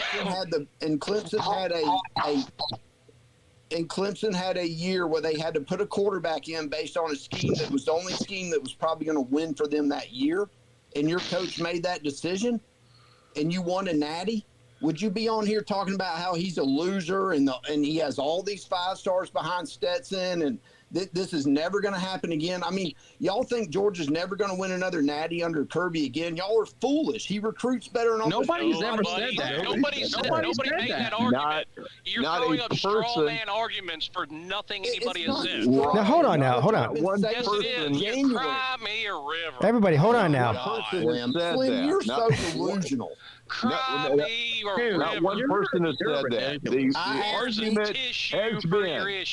The argument has been the Achilles heel of Kirby Smart is the quarterback. And you can look back at history and look at Jake fucking Fromm and Justin Fields, and now you look at Stetson Bennett and JT Daniels. There's a problem. It's pointless. If we as realists point out anything wrong with Georgia, then apparently it's the wrong opinion. I forgot Kirby's the Messiah and can do no wrong. Yeah, I'm not saying that. Come on. I'm a Georgia fan, and I'm not saying that. That's the argument Sir UGA. Okay, hold on now, guys. I will point out, I'm just like Pete is. I think Pete would do the same thing. If there's something wrong with the Georgia program, I'm a Georgia fan. I will point it out just as quick and fast as anybody will. Exactly. I'm glad they won the Natty. Absolutely. They won the Natty, not on Stetson Bennett's back, by our Georgia defense we won the Natty. We won the Natty, and we won the season, and we won the whole damn gauntlet because of the greatest defense I don't think there's any defense in the 21st century that's been that good in college football. He did ask me a question. I never got to answer it. Exactly. His question to me was, Pete, if Clemson won a national championship with a 3-star quarterback or walk-on quarterback, and you had 5 stars behind him, would you call Dabo Swinney an idiot? No, but the next season, I would. Let's put it this way: if Kelly Bryant had gone on to win a national championship in 2018, with Trevor Lawrence sitting behind him, the next season, I want Trevor Lawrence to start, not Kelly Bryant. I don't care if they won a national championship with Kelly Bryant or not. Trevor Lawrence is a better quarterback. Damn Skippy, Pete. That's the way I'm looking at it. Exactly. There it is. I mean, look. Hello? What happened? Can y'all hear me? What's going on here? With Stetson was about 200 and some odd yards. So who should you have played when JT got healthy near the end of the season? Why did Kirby not play JT Daniels? I couldn't figure it out to save my damn life. Now I think part of it was Todd Monken took a liking to Stetson, and so he's the offensive coordinator, and Kirby's going to listen to his offensive coordinator and said, "Okay, you think we can get this done with this kid? Then let's go." And I think that's exactly what happened. Well, I disagree with that, actually. I don't think he was wrong to keep playing Stetson Bennett while they were winning. I think the moment Stetson Bennett slips up, you pull him out. But as long as you keep winning and the offense keeps performing, especially against good competition, I'd keep him in there just so you don't upset anything. But I'm shocked that after the Alabama game, he kept him starting. Oh, me too. But that's the problem. He really wasn't performing. I mean, his numbers were not what you would call stellar. I'm not really talking about his performance per se, just like the team winning and the offense looking fine. Now, because they were still a pretty good offense. Now for the sake of Sir UGA's feelings, Nick Saban made the same mistake because he wasn't doing what he did, say, back in 2017, is why when all your receivers went down, you put in those younger guys that had never played. That was the problem. They had never played because you didn't put them in when you were up 45-0. And that's all Nick Saban's fault. He's a dummy for doing it. SEC dog. SEC dog. That's first of all, that's completely false. He said Clemson needed generational quarterbacks to win. Bama has had done it with 2 Heisman midget winners. Look, in 2018, 44-16. Was that Trevor Lawrence that won that game, or was that Clemson's defense that won that game? You tell me. You could have put me at quarterback. We still would have won that game. Well, he's also trying to conflate a change in college football that happened during Alabama's tenure. Don't forget, their first 2-3 natties, they were winning on nothing but defense, exactly what Georgia just did. Yeah. Yeah, what was the quarterback? And guess who was their defensive coordinator, too? Exactly. Yeah, it was Coker. Luke. Yeah, I'm trying to remember his first name. Greg McElroy won a damn. Jake Coker. Yeah, he did have Derrick Henry, though, so I could have won a national championship with Derrick Henry as my running back. Derrick Henry, Mark Ingram, Trent Richardson, not NFL Trent Richardson, college Trent Richardson. Well, those were different teams. That Clemson defense in 2018 had 3 players drafted in the top 15 in the first round. So Alabama. So what's really the argument here? Is the argument here that Stetson's good, so he should play? Is that the argument? I don't know. I'm thinking his argument was that they were winning with Stetson, so Stetson was the right choice. Okay, well, yep. Dabo showed us plenty of times changing quarterbacks just goes for the better. And by the way, SEC dog, it's with any position on the team. Here's the other thing. Starts. This whole argument about you had great players, so that's why you won national championships. No fucking shit. You can name that. You can say that about any national championship winning team ever. So Clemson only won because they had great players. They had a better fucking team. And the argument also goes, give Kirby or Nick Saban Vanderbilt's talent, and they're not winning shit. Right. Yeah. Man, the only reason the Patriots won all those Super Bowls because they had the fucking best player ever. He used to say it every year. He would say, well, hey, it's not like the NFL draft. If I could pick, first-round draft picks like Saban does with Alabama, every year, then hell, I could win every season too. Man, if the Lakers didn't have Kobe Bryant, they wouldn't be worth a fuck. I won't take that. Well, and I think he also thinks we're just picking on Georgia. Well, guess what? If we were talking about Miami, I got a list of faults with Mario Cristobal I can throw out there, too. I got plenty, too. I got good and bad. I mean, I got good and bad. Nobody's picking on Kirby. Man, if the Chicago Bulls didn't have Michael Jordan, they wouldn't be worth a shit. It wasn't a Kirby smart. It wasn't a conversation about Kirby. Well, a little bit. It was all about, Stetson Bennett coming back to play. That's to me just the most asinine thing that kid could do. To me personally, if I were Stetson Bennett, I would go home. Where is he from? Blackshear, Georgia.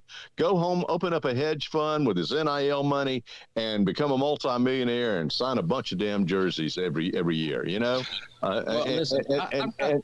live the damn life. But no, he's going to come back, and if he totally underperforms, which he'll get his ass kicked out, then he'll be an afterthought as the winner of the national championship. That's what's going to happen. That's a possibility.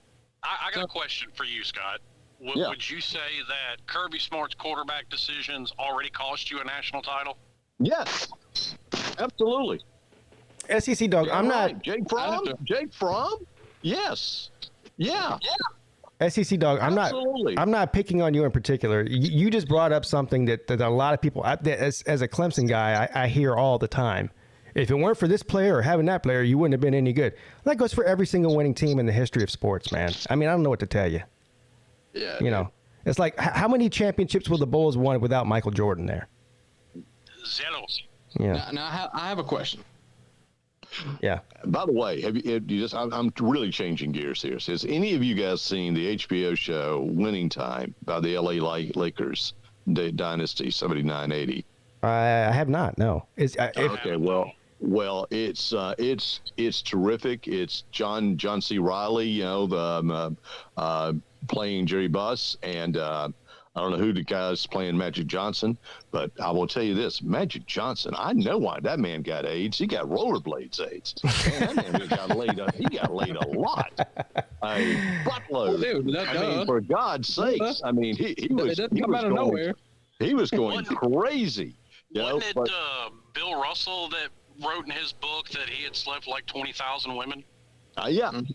Yeah, I think Johnson was trying to break that record or make that record. Well, I know you, hey Scott, and I know you saw the show to watch. So you saw The Last Dance, right? I know you saw that, or some of it anyway. Yeah. Yeah. So I mean, there was a lot of stories like that about Dennis Rodman too. I mean, they never knew if Dennis Rodman was going to show up to the game or not, and they had to go drag him out of his hotel room, and there was hookers and cocaine all over the place, and he never went to bed. I mean, things back then were crazy. It's not like it is now. No, but you look at, I mean, the Lakers then had still had Kareem, and Kareem was a veteran then, and still doing the sky hook, but Magic was 20 freaking years old when he went and won the championship there in his first year with the Lakers, which, I didn't know all of this, and you find out a lot about, who Jerry Buss was and all that. It's really, it's funny as hell. It's, it's really well done. I'd highly recommend it. It's called, what's it called again? Winning, something like that. The Dynasty of the LA Lakers. Winning Time. What it's called. Yeah. Anyway, I kind of, I wanted to get off the Stetson Bennett subject. God almighty. All right.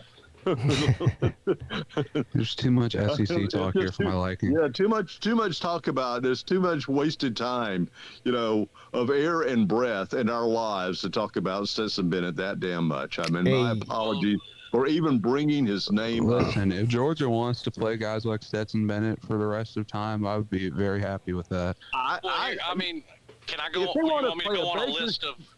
Go ahead. I'm sorry. I was just going to say, if they want to play a Bakersfield shit-throwing zoo monkey out there to throw the ball, I don't care. As long as we win, I don't care. I really don't. I mean, I can save some people's feelings, and I can start going through that list of Mario Cristobal's faults if it'll make some people feel better. I mean, I just have a question though. Go ahead. How open is the SEC East this year? You got Georgia losing that many defensive players. LSU lost 19. Georgia lost pretty much all of them on defense. I know they still have a lot of talent on defense, but you have other teams like Kentucky with a returning quarterback, Tennessee with a returning quarterback. Here's the only difference. Here's a lot easier to tell that LSU wasn't sustainable. Here's the difference between that and Georgia. LSU's in a division with a team called Alabama, and who's in a division with Georgia? Yeah, you got Tennessee, Florida, and Kentucky. Well, here's the problem. I don't think what those LSU players have done. I don't think it's that far apart. That was those players. Not you don't think that's? Hold on now. I do think it's that far apart. Yeah. And let's not forget that it wasn't but a couple years ago, Hendon Hooker got benched at Virginia Tech. Let's not forget that. Yeah, and why he traded Joe Milton. Joe Milton was the shit, and he went to Tennessee, and he kept throwing over balls and underthrowing balls. He couldn't leave receivers. He had all the fundamentals at Michigan. That's why he transferred. He had the prototypical quarterback all built in him, and he was overthrowing receivers. Here's what I'll tell you about the East right now. There's no doubt in my mind that any one of those teams, whether it's Florida or Tennessee or South Carolina or even Kentucky, that in a one-game scenario, they could beat Georgia this season. But as far as sustaining the entire season and having a better record than Georgia in the East, I don't think there's any team that's close right now. Yeah, I think the gap may have shrunk a little, but it's still a wide mile. Well, you should have beat them all by 40. hell, Beat them all by 20. South Carolina got Spencer Rattler. I mean, for goodness sakes. I mean, yeah. They got a decent QB. I mean, Will Levis is a damn decent QB. Other than running back and defensive line, they have nothing, though. Yeah. That's the problem. Yeah, I mean, South Carolina signed a whopping 23 stars. I mean, they're ready to fucking take the world over. Yeah, but like was South pointed Carolina. out, Spencer Rattler could have went to a way better school. I mean, that's Could he, though? but like was pointed out earlier, Georgia has recruited at an elite level for the past 4 or 5 years. So they've got outstanding talent to come in there. Are they going to look like they did at the end of this past season, game 1? No. Oh. But they're going to get there by the end of the year. Or at least somewhat to it. Well, I don't think we get all the way this to is that. where my opinion. This is where my opinion comes in. If they play with that same defense that's lost that many players, and of course the defense for Georgia is going to be good. I know it's going to be good. It's just not going to be what it was last year. It'll be number 3 or 4 this year. It's going to be the same as LSU, except opposite. LSU's offense is not going to be the same. And Georgia's defense Georgia's not losing as much as LSU lost. Listen, but so if you take into the whole team as a whole, Georgia, if they start Stetson Bennett, depending on how they keep him in, how long, whether it's 8 games, 2 games, the quarterback for Georgia is going to pretty much determine the whole season, because the defense is not going to be as good. It's going to be very good. It's just not going to be what it was last year. It's not going to win them games. Who does Georgia play this year? I know they play Auburn every year at cross-divisional. Who's their other cross-divisional game? If it's not Alabama, it's some trash game. It's normally Arkansas, yeah, I mean, it's on Missouri, Mizzou, I think. Mizzou's in the East. Mizzou's in the East, yeah. I don't even know that, actually. Who is it? They played Arkansas the past couple of years, but that was one a year because of COVID. Arkansas. Yeah, it was because of COVID. It might be Ole Miss. I don't know. No, that would be. Look it up. Could be Ole Miss. If Yeah. it's not Alabama, it's a team Georgia will probably beat. Well. Now, Scott, I do have to rebut something you said earlier. I can't let it sit out there. It's Mississippi State, is what they're saying. Georgia's defense was not the best of this century. It is a very, very close second. Oh, okay. Who was the best this century? Miami's 0-1 defense. By just a little bit. That's debatable. I think that's very debatable. Well, a lot of them, too. they're swapping back and forth. Where Miami beat them out is their defense put up more points. Like they had more pick sixes, more fumbles recovered for touchdowns. I'd like to see the that defense. What do you really go for? It's points allowed per game. I mean, that's what you really go for. And Georgia, and then they were pretty Things that much, factor into points allowed per game. and they were pretty much dead even in points allowed per game. What, 10 points? Is that what it was? I mean, But how was Miami's offense in 0-1? It was number 3 Oh. in the country. Okay, there you go. Well, I don't really like What was Georgia's offense in 2021? What does that have to do with defense? I don't think comparing these. First of all, I know it was only 20 years ago or 21 years ago or whatever it was, Slim. But that's still. It does matter. It's though. still it's a different type of football they played back then than they play now. Yeah, well, it's a much more physical game back then. Well, the offenses are definitely different, so the defensive numbers are going to be skewed. I mean, teams right now are scoring a lot more points than they did back in 2001, and so. I don't know why we're not throwing Clemson's 18 defense in this conversation, honestly. But they're really not scoring more points. See, this whole quarterbacks putting up. They are scoring more points. They definitely are. More teams are doing it more consistently. But Dan Marino threw for almost 6,000 yards and 50 touchdowns in 1984. You're naming one.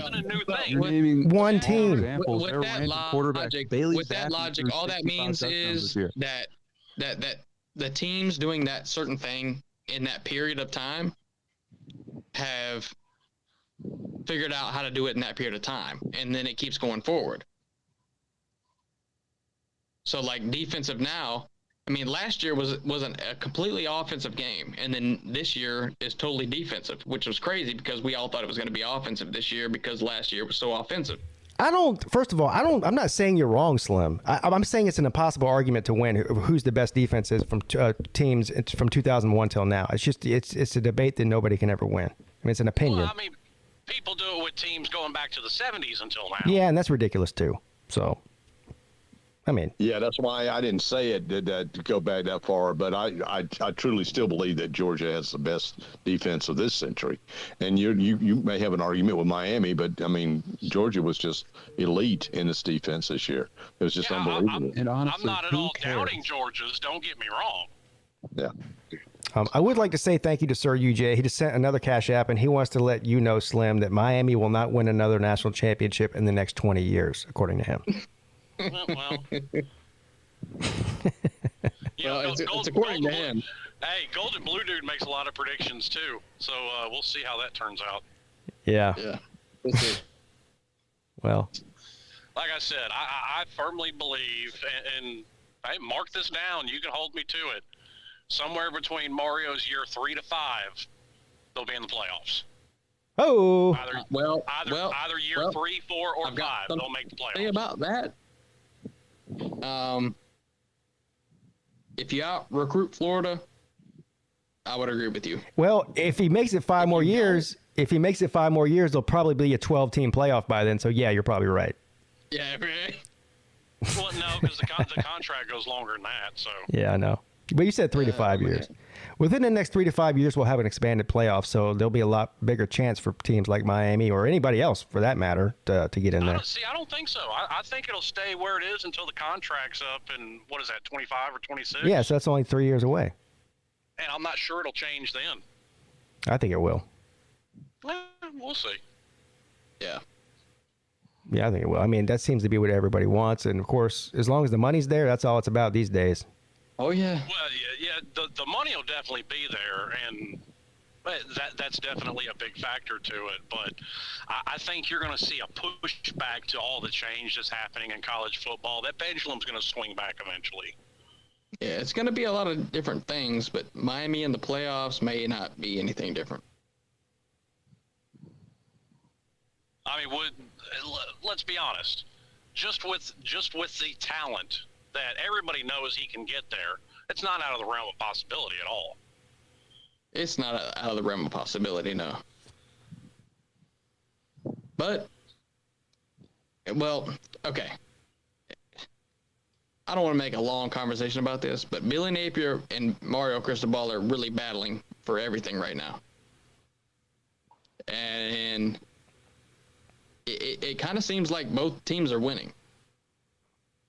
I think if you're comparing them to Florida State, yes. No, I'm comparing I do Florida think to Miami, and then Florida State's just losing. It's not at all. I mean, it's not at all far-fetched to say that. Yes, Mario Cristobal has a significant advantage over Billy Napier. What Billy Napier did at Louisiana is great, but that's Louisiana. He's not proven he can do it at the Power 5 level Mario has. But Slim, Oregon went to 3 out of 4 Pac-12 championships. He wasn't even meant to be in one because of the COVID, and then he lost one of them. So he's 1 of 3 in Pac-12 championships, with one canceling COVID. And he's got far better talent than anybody in the Pac-12. So that's my worry about Mario. It's development. The development and the ability to create a team. That's my worry about him. Well, that is definitely something that happened at Oregon, but I think what you're not taking into consideration is look at Nick Saban from one Power 5 job from Michigan State to his next. Michigan State didn't have Nike money, sir. They're going from Oregon to Miami, going from Michigan State to LSU. Slim, this is where I think we're both kind of at crossroads. I think you can, to be honest with you. Well, Slim, this is where I think we're kind of 50-50 because Billy Napier's has never been a big name coach. Mario kind of was he recruited amazing and he did well in the Pac-12. Never won, consecutively. So I think it's kind of just a 50-50. If you want to compare coaches right now, I think it's really a 50-50 in the recruiting play a role. I think if you're only looking at what he did at Oregon, yes. But if you look at what he did at FIU and then what he did at his next head coaching job at Oregon, you see the progression as a head coach. Watching all these, I could say the same for Billy Napier. I mean, look what he did at Louisiana. Yeah, but not yet. We'll see at Florida. He lost like 4 games total in 4 years.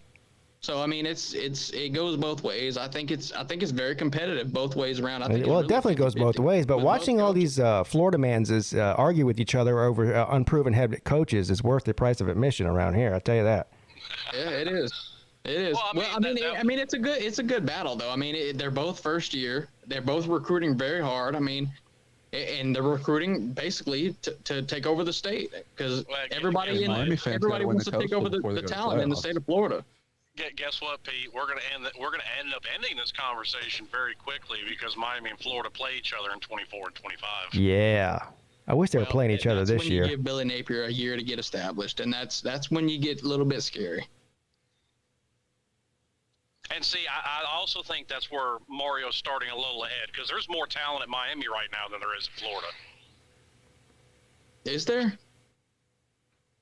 Yeah. Manny had a pretty good recruiting. I would love to look that up because I know it's close, but I don't think so. Well, Manny didn't recruit outside of the top 20. No, Manny recruited well. That's why you shouldn't have ever fired him. I don't think he should have been fired, but I also don't think he ever should have been hired.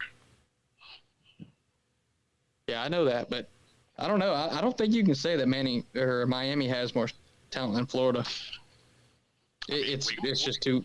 I mean, unless you break it down position if you by look position. up the composite, if you look up the composite ratings, that's I guess where you'll get your answer.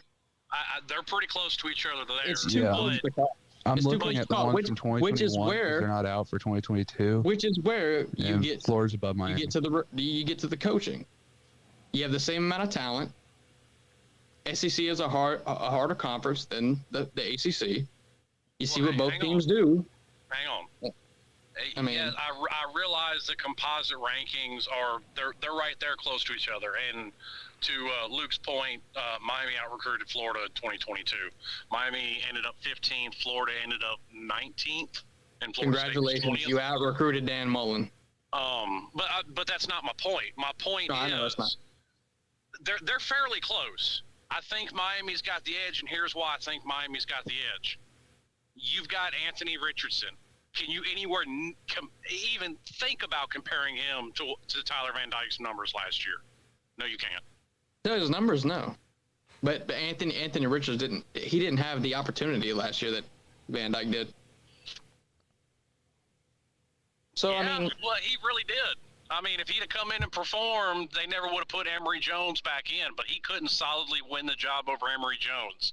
And that's not true. That's not true. Okay. Who left their program in worse shape, Dan Mullen or Manny Diaz? Dan Mullen. Yeah, I think so too. Yeah, Manny Diaz actually left. You can't tell me he was bought in. Listen, Dan Mullen was completely bought into the whole season as a head coach. You know, as far as his flaws were and all that. But he played Alabama. He lost by 2 points. And he literally said, fuck it. And you can go through the season. You can look at the scores. You can look at anything you want. After the Alabama game, he said, fuck it. He was done. See, I don't Dan think Mullen was completely checked out. I think Dan Mullen's He just a bad stopped head caring coach. about the quarterbacks. He kept starting about. He didn't care about anything. See, the team as a whole. I mean, he just didn't. I disagree. I think Dan Mullen is just like Will Muschamp. He's a great coordinator. He's a great X's and O's guy, but he's a terrible head coach. Well, he is, but how did he win 10 years, 10 games in a row? Larry Coker went undefeated for a season and then all the way through the next season and hasn't done shit anywhere else other than those first few seasons that he was at Miami. And, he was handed a great team and ran it into the ground. Well, I'm agreeing with you that he's an offensive coordinator. I'm agreeing with you on that. He's not a head coach. But I'm just saying, I mean, as far as the 2020 season goes, or the 2021 season goes, Dan Mullen checked out after the Alabama game. I mean, you can just look at over the season and you can tell. It's just obvious. Well, I mean, I didn't watch, Dan Mullen's body language and crap I don't watch Florida football like that. Well, that's why I'm here to let you know. I provide knowledge. Well, Florida man, good for something. I mean, while we're talking about this, neither of these teams are making the playoffs anytime soon. I mean, literally. Dan Mullen was bought into the season, and then after the third game of the year against Alabama, he totally threw the season away. He threw it away. He gave up on the players. The players have even said it. I've watched specific interviews with players. They've even said it. There was a give-up attitude across the whole locker room and the whole coaching staff. I mean, there was nothing there. I would like to remind, and that's why they praise Billy Napier's staff so much. I would like to remind both Slim Shady and Fishing Football that no matter how bad you have it right now with your new coaches, it couldn't be this bad. I say right foot creep, walking with that heat. Look around, stay low, make sure they don't see you. Get some bad, walk down, face them with the heat. The devil under your feet, you're on your way to see him. Stretch me when I can't sleep, bang on when I see you. Play with me, you can't sleep. Yeah, it could be worse. You won't have no case rearrange your shake soon as they face you. You won't have no space, we in your section too. I'm trying. Who do you think a worse dancer is? It worse. Is it Brian Kelly or Dan Mullen? And at least Dan Mullen was good at something. What? I don't know. TikTok. How many playoffs has Dan Mullen made? TikTok playoffs? What are you talking about? Playoffs? About how many? Playoffs? TikTok Talking about playoffs? the coach. TikTok. TikTok Also, playoffs? If Dan Mullen, Dan Mullen would make the playoffs of the TikTok. He would. Yeah, for sure. And Luke, I don't think you can really say that we're talking about two teams that have, no shot at making the playoffs. Guess what? Everybody said UGA didn't have a shot at making it in 2017 too. Facts. I mean, I didn't say they didn't have a shot. I'm just saying it's not going to happen.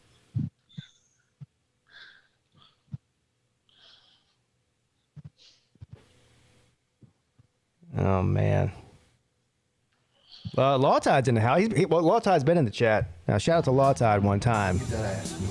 Peace, everybody. One love. We'll see you soon, Texas Pete. Tennessee man. Well, yeah, he lives in I Tennessee. thought he was an Alabama man.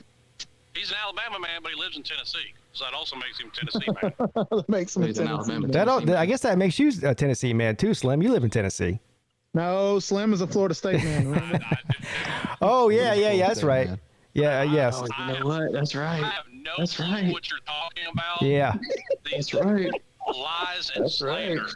Lies and The video's slander. deleted. If too. Slim had to I pick know. another I will SEC not. or ACC team, he would I pick will not FSU. stand. I will not stand for the scurrilous accusations trying to besmirch my good name.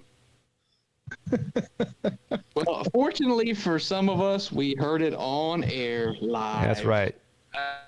Yeah, the problem is only the people that heard it live will ever hear it. Big famous. Why would I lie to anybody?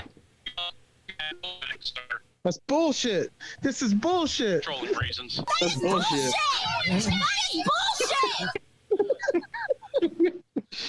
Yep. Oh, this is Denzel fun. said it too. It ain't what you know, it's what you can prove. Facts. That's right. And you can't prove shit. Well, that's You unless should have got the clip before you deleted it. I know. I regret it now. Put cases on all you bitches. Damn it, Pete. If I knew you wasn't gonna do it, I would have done it. I know. I got scared, man. Damn it, Pete. I deleted that. Scared, bro. I deleted that stream as soon as I ended it. I didn't waste any You time. didn't want to catch a strike. Yeah, I didn't want that strike. The feds were after me, bro. I was watching too to make sure he deleted it quick. Yeah, I know you was. You don't want none of them problems. I feel like Slim Shady might have been behind that whole thing. No. I'm just kidding. I'm joking. I'm joking. Now, secretly, I think that Slim. I think Slim would be a Florida fan. No, I'll say the same thing here I said then. I have a lot of respect for Florida State. I do. Partly because they kept us on the schedule and didn't run like a bunch of scared bitches. Well, that's because they couldn't. Nah. They kind of could. Ask Clemson, they could run. Excuses. All right, so Slim, let's do a bet. You know how many you like to bet every season? What are we betting on now? Well, this year, of course, Clemson and Miami play each other again, which is amazing and fantastic. So once Clemson wins the game, because we all know that's going to happen, you have to change your avatar from whatever it is now, the Tampa Bay Buccaneers thing, to a Florida State avatar for a week. Oof. I like those a whole lot better. Pete, yeah. I would say he has to change his avatar to a Florida State thing as until they win the next game. Oh. And see, I actually already had that planned out because I figured me and you would have a bet on the Clemson game, and then I would get a chance to win it back because they're going to rematch. Yeah, right. Well, if they rematch, I mean, you'll just wear the same avatar. So. No, the problem is they're not going to rematch. Me and Pete always do alcohol bets on this. Yeah, we do. That's damn right. Rematch. It is right, though. He's right. Slim, I do have a question. Slim, you are predicting that Miami will go 5-0, right? No, I'm not predicting that. Well, I did hear you say one time. I said there's a definite possibility of it. Because you play Texas A&M in the first, fourth game? We play them the third game, and it's at College Station. Yeah. That's the only reason I'm throwing a maybe Miami in there. plays Texas A&M? Oh. Yeah, in Texas. Well, that's where... So they've got 3 guaranteed losses, huh? I kind of caught that, and I was like, okay. Luke's over here counting losses. He's saying Clemson, North Carolina, and Texas A&M are all going to beat Miami. That's what Luke's saying. That's not what I'm saying. I know. That's what I said. Yeah, but he's a basketball man. What's he doing in a football conversation? Well, having a winning record against Miami, apparently. Try a 500 record. Well, it's actually a winning record. Slim, I'm actually really curious because I don't know much about Miami's team. I know they lost Charleston Rambo. You don't have any really big name wide receivers. We do have a roster of 4- and 5-star wide receivers, so. Do you? Yeah. Miami's offense actually looks pretty good this year. I'm not gonna lie. Yeah, no, they've got a ton of talent. Honestly, Miami really does. Yeah. No, they don't have a. I mean, Florida does too, but Miami really does have a ton of talent. Now, I know where you're going, and I'll even agree with it. They need somebody to step up and be that number one guy, and I'm not worried because what did I hear? What have I literally heard every year? Oh, you don't have a wide receiver. Oh, you lost a DN. And every year we got a DN with 15 sacks. We got a wide receiver with 800 yards.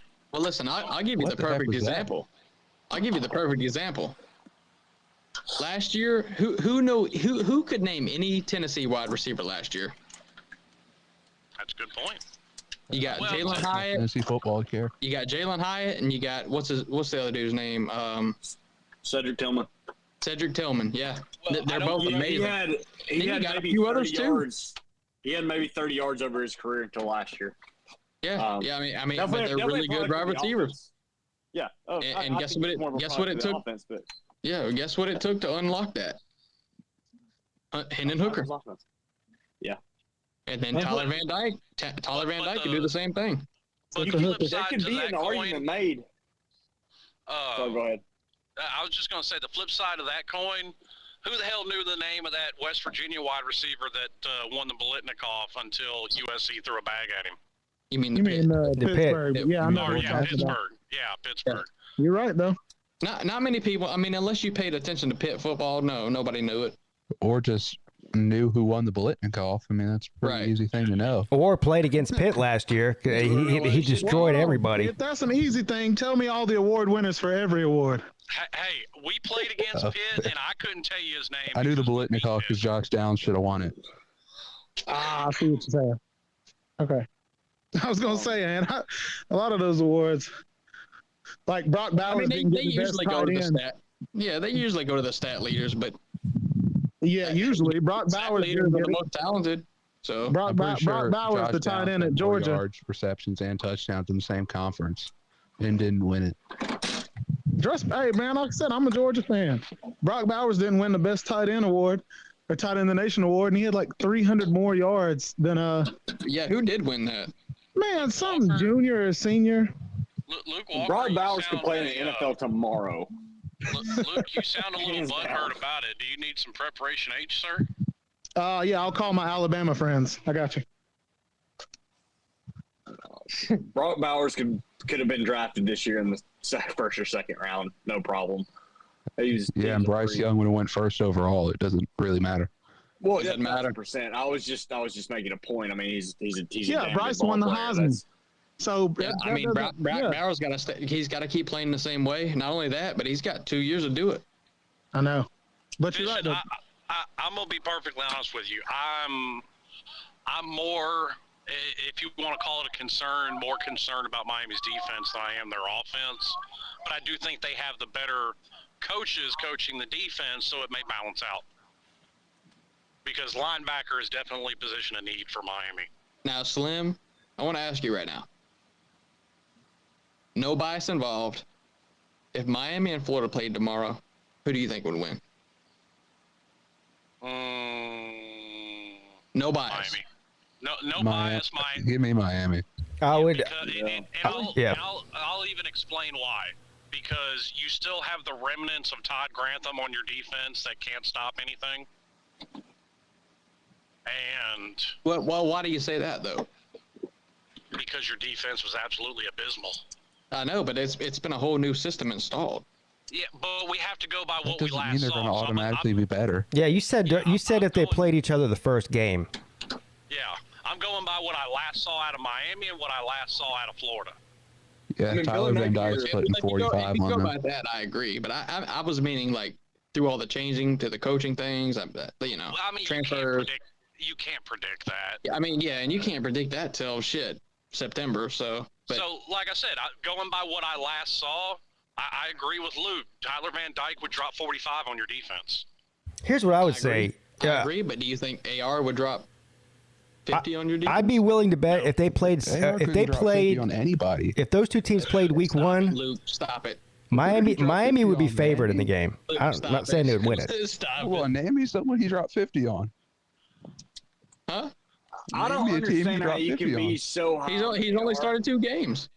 He's played more than that. How many points did Florida score? Say it again. I don't see how you can be so high on AR when he's got some potential. He's athletic. I don't see how you done anything. But he's not done anything. When he played against Georgia, he looked like he never touched a football in his life. It's his first start of his whole career college football, of course. Dan Mullen was the dumbass that put him out there to start his first game against the #1 defense. Agreed.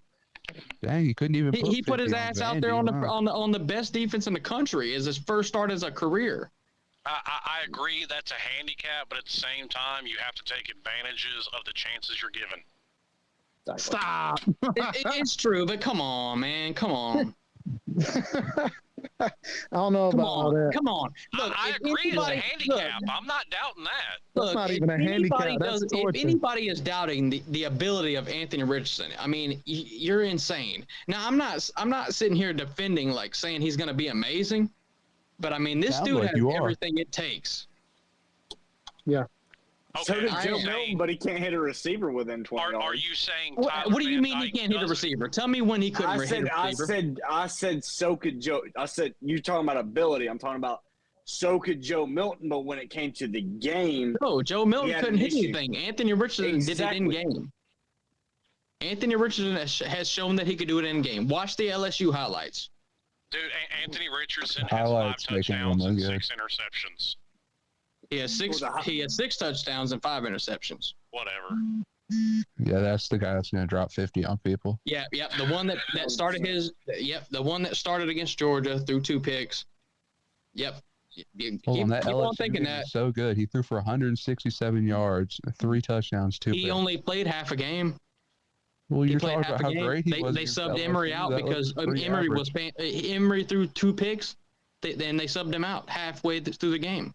Okay, so you're basing your argument off potential. So potential versus potential. I'm going to take Tyler Van Dyke over Anthony Richardson right now. Well, now hold on now, because I hear y'all dogging. I want to know, what game was it that Anthony Richardson threw for 300 plus yards and ran for 100 or 150? I'm looking at his stats right now. It was FAU. No game. You said what? No, it was a game, because I remember the highlights coming up on ESPN. I'm looking at his stats right now. The most he threw for is for 167 yards against LSU. Well, he had a good game against Willie Yeah, I was about to say. in Atlantic, too. That's what I was about to say. I knew it was against somebody. But it's Willie Taggart. Listen to me. Listen to me. My drunk Uncle Willie. Come on now. Yeah, no, listen. If anybody thinks that Anthony 40 yards Richardson isn't going to be good, you're out of your fucking mind. Now, I'm not saying he's going to be absolutely amazing, Heisman winner. I'm not going to say he's going to be a top 10 pick, even first round pick. But if you think that he's not going to be good, I mean, I don't really know what to tell you. I don't think we know if he's You good. can go by stats from last year. You can do whatever you want to. I mean, I'll tell you that the reasons why. I mean, but to say that he's not going to be good this year, I mean, you're just out of your mind. I'll tell you, he's not going to be a first-round draft pick. Is Will Levis. Stetson Bennett. Oh, yeah. Will Levis is going to be number one draft pick. Number one quarterback draft pick. Yeah, Will Levis. No, he's not. Yeah, all hell Will Levis. Yeah. Hell, all Swear to hell. God, Kentucky fans just been out of sorts since they put Sudafed on the counter. Anybody in the country would be happy to have a quarterback built like Anthony Richardson. I don't know if SEC Dog got. Hold on now. I don't know if SEC Dog got into the paint thinner tonight or what. But he's everything he says is dumber than the last thing he said. Sir, Clemson went to the playoffs with Kelly Bryant. Go as you were. Yeah, they did. Oh, and do you know where Kelly Bryant is right now? Yeah, he's playing in the Arena Football League. And guess what? Playing in the damn. And guess what? I hate to see that, honestly. He looks like. I might actually watch the USFL if they have quarterbacks like Kelly Bryant. No, not the USFL. He's playing in the Arena League. Is Arena still a thing? Yeah. It's Fan Control Football League. It's like 7-on-7. Now, I will say this about Kelly Bryant. He looks like Lamar Jackson in the arena. He does. Yeah. I've seen the highlights. He does. Listen. I will commend you defending your players and your team to the death. But you got to give up on Anthony Richardson, bro. Look at the bench. You got more potential on the bench. Slim, you're out of your mind. No, yeah, I wouldn't give up on it. Who's better on Florida's bench? I didn't say there was better, but you ain't getting it out of Anthony. You're out of your mind. Has Anthony had a full season? Slim, I'll sit here and tell you all day that Tyler Van Dyke has more potential and has done more, and I'll tell you that he's better and all that right now because of stats and everything. But you can't sit here and tell me for 1 second that Anthony Richardson, he doesn't have a higher ceiling than Tyler Van Dyke. I just got to show you guys this real quick. What? I got to show you guys this real quick. Which one of you guys wants to drop out for a sec? I'm about to end the show, but I want to show you something. I need more room in here to show it to you. I'll go. I'll drop out. All right, rock, paper, scissors. Goddamn, y'all dropped out. No, I got it. I'll leave. All right. Hey, thanks, Elijah. Here we go. Before I end the stream, I want everybody to see this. Oh, but no, well, actually, nobody can see it, can they? Well, I said right foot, no, it's not that. Here, we'll do this. I'll make it so everyone can see it. There it is. Who is this? Look at this. Look at this. Who did that? It's Traveling Fools. Oh, it ain't nothing. You know it's real. You know we're coming for you. There's no doubt about it. I hear all these people there. You're going on and making up these excuses. Clemson fans are scared. Miami, we're rolling in there and we're going to take you down. 38-0. Tyler Van Dyke. I mean, I'm saying he'll probably throw up more than 40, but y'all can dream on. Conservative. That's another interesting conversation. Did you just say that Clemson fans were scared? Well, What yeah, you just you were said trying to think of every bet you could is one make of the with most a slim insanely other idiotic than, things like, I've ever something, heard. You know, At no point. Customary bet. We always make alcohol bets, and all of a sudden he wants to change it to something else. I wonder if it's because he doesn't want to buy me a bottle of booze. I know. I think he's cheaping out on you. He's cheaping out. He's No. like, okay, well, we'll just have to switch it up. This Fine. year to Slim, do You're it doing like, for a new bottle, aren't you? Stop it. We'll do both then. We'll do both. I just think it's funnier for YouTube purposes if you have to run around wearing your real favorite team's logo at Florida State for a couple of weeks. You should have to change the name to Slim Shady Knowles. Pretty embarrassing. I'm not changing my channel name. No, No, not your Megan name. Matthew made a bet with me earlier in the chat, and he bet that if Tennessee, and I screenshot this, I've got the screenshots. He bet that if Tennessee, I said Tennessee was going to beat Georgia this year, upset them. So, and I was just joking, kind of, but it could happen. But he bet that he would eat a Millis sandwich straight off, the sandwich. Oh, Millis that's made, with disgusting. Oh God. He bet it. I got the screenshot. He bet it. He would eat one of those sandwiches live on video if Tennessee beats Georgia. Oh my God. And I've got it. No. Please don't do it. I don't know if I can watch that, I hope dude. you do it. I don't think I can I'm watch a that. Tennessee fan. I don't really care, but I want to see it. I'm really rooting for Tennessee. I'm a Tennessee fan now. Now what happens if you do? One fine day we climbed old Rocky Top looking for a moonshine still. Yeah, I'm like, oh, Tennessee. Sorry, Slim. I didn't mean to cut you off. I live in Tennessee. I don't care about it, and I don't care either way about Georgia. But by God, I want to see that. I do not. I don't think I can watch that. You know what it's like? It's like watching that. What was that show that Joe Rogan used to do? The TV show Fear Factor. I can't watch some of that shit. I'll throw it. If I watch him eat a sandwich that comes off of Millis Vanillis' tits, I don't think I can handle that, man. I'm going for extra mayonnaise. Extra mayonnaise. I might have to make a side. Oh God! As long as you know it's fake, I mean, shouldn't bother you. All right, I'm going to throw this out to Fish, and then I'm going to go in here and put the kids to bed. You shaking up the knife, Will?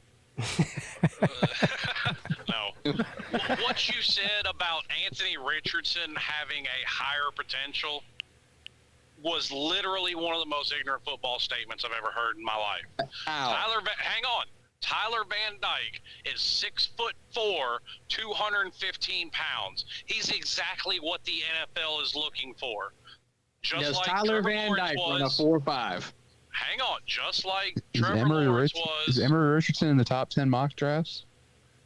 He is. Because no, he's not. You have a select he is. few teams. Hang on, you have a select few teams. Baltimore's one of the dumb ones that will take a chance on these running quarterbacks that they know are not going to last. And Anthony Richardson is nothing special. He's no different than any of the others. He will not last with that running crap in the NFL. So, yes, Tyler Van Dyke will go higher than Anthony Richardson could ever hope to. Okay, listen. This is what I'm going to say about that. Tyler Van Dyke has shown more of a proving passing game than Anthony Richardson has. That's a fact. Anthony Richardson has shown that he can do both of anything at any given time. He can run the ball way better. He's had like 2 80-yard running touchdowns. Regardless if it was FCS teams or not, he showed his potential. He hasn't got his shot. He hasn't got his shot against any starting game except Georgia, which is where he. Since you pulled that up, Pete, you hit your Google machine. Pull up rushing yards for Anthony Richardson and pull up rushing yards for Tyler Van Dyke. Yeah, and pull up games attempt too. Pull up attempts too. Hang on. Hold on, I'd be willing to bet Tyler Van Dyke has more rushing yards than Anthony Richardson. I highly doubt it. If you counter in attempts and games played, no shot. No shot. So we're just talking rushing yards? Rushing yards for quarterbacks. Yeah, no shot. Tyler Van Dyke has 53 attempts for 57 yards. But that also Anthony Richardson has like 6 for like 400 yards. Yeah, that does include sacks, yeah. And Anthony Richardson has 51 for 401. Well, that means Anthony Richardson doesn't get sacked. So there you go. I hate that about college stats. I always forget. Well, it's not just college stats. I mean, he escapes the pocket and they draw. And it's not even that. Slim, it's they don't Slim, do that in the NFL. Is my point. Also, Slim, I do have not... to add 270 of his rushing yards are against USF and FAU. Well, okay, but you take it into effect into Miami's quarterback too. I'll do this real quick. Do it against whatever team you want to.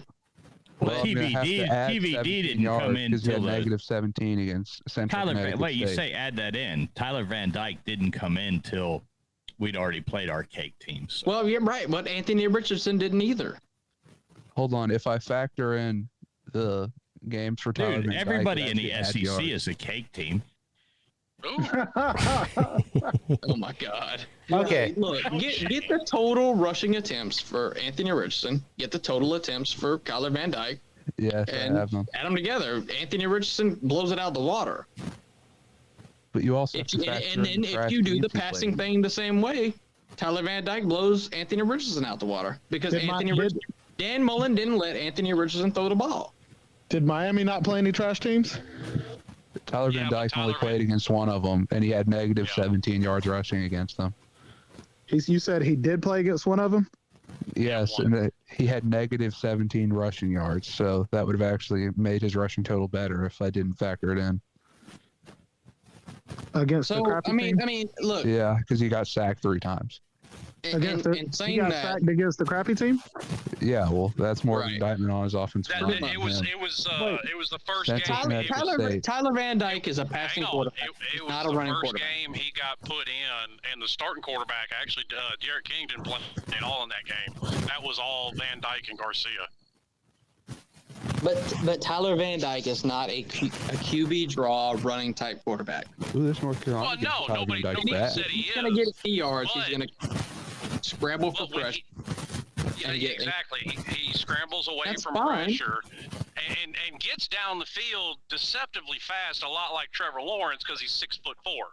Wait, he gets away from pressure, but he got sacked 3 times against the trash team? They have a terrible offensive line.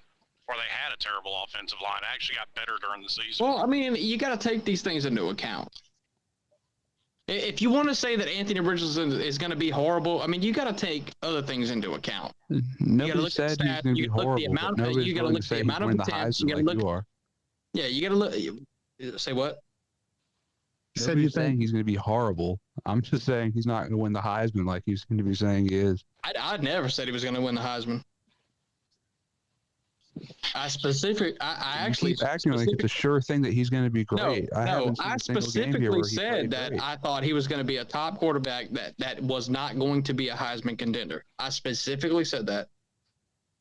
Okay, you still can't but I think he will be far better. What do you mean? He hasn't shown any potential to do that yet. Well, that's my whole point. That's what we're talking about. We're talking about Tyler Van Dyke versus Anthony Richardson. Yes, Tyler Van Dyke is a much better passer. He's a much better passer, but he doesn't have the running ability. Anthony Richardson has the running ability, and we're going to see, I guess, this year if he has the passing ability. Tyler Van Dyke is not going to suddenly learn how to run a 4.44. Like, that's not going to happen. Nobody's asking him to. I mean, he can stand in the pocket and shred you apart. He doesn't need to. If your offensive line can stand up, then yes. Lamar Jackson, not saying either of them are that, but you don't have to run a 4.4 to be a good quarterback. Thank you, Elijah Allen, for the super chat. Says Tennessee takes out the years of frustration on Florida this year in Knoxville. The Vols win big. Guys, I can listen to you guys argue about 2 quarterbacks that are not going to win their own divisions all night.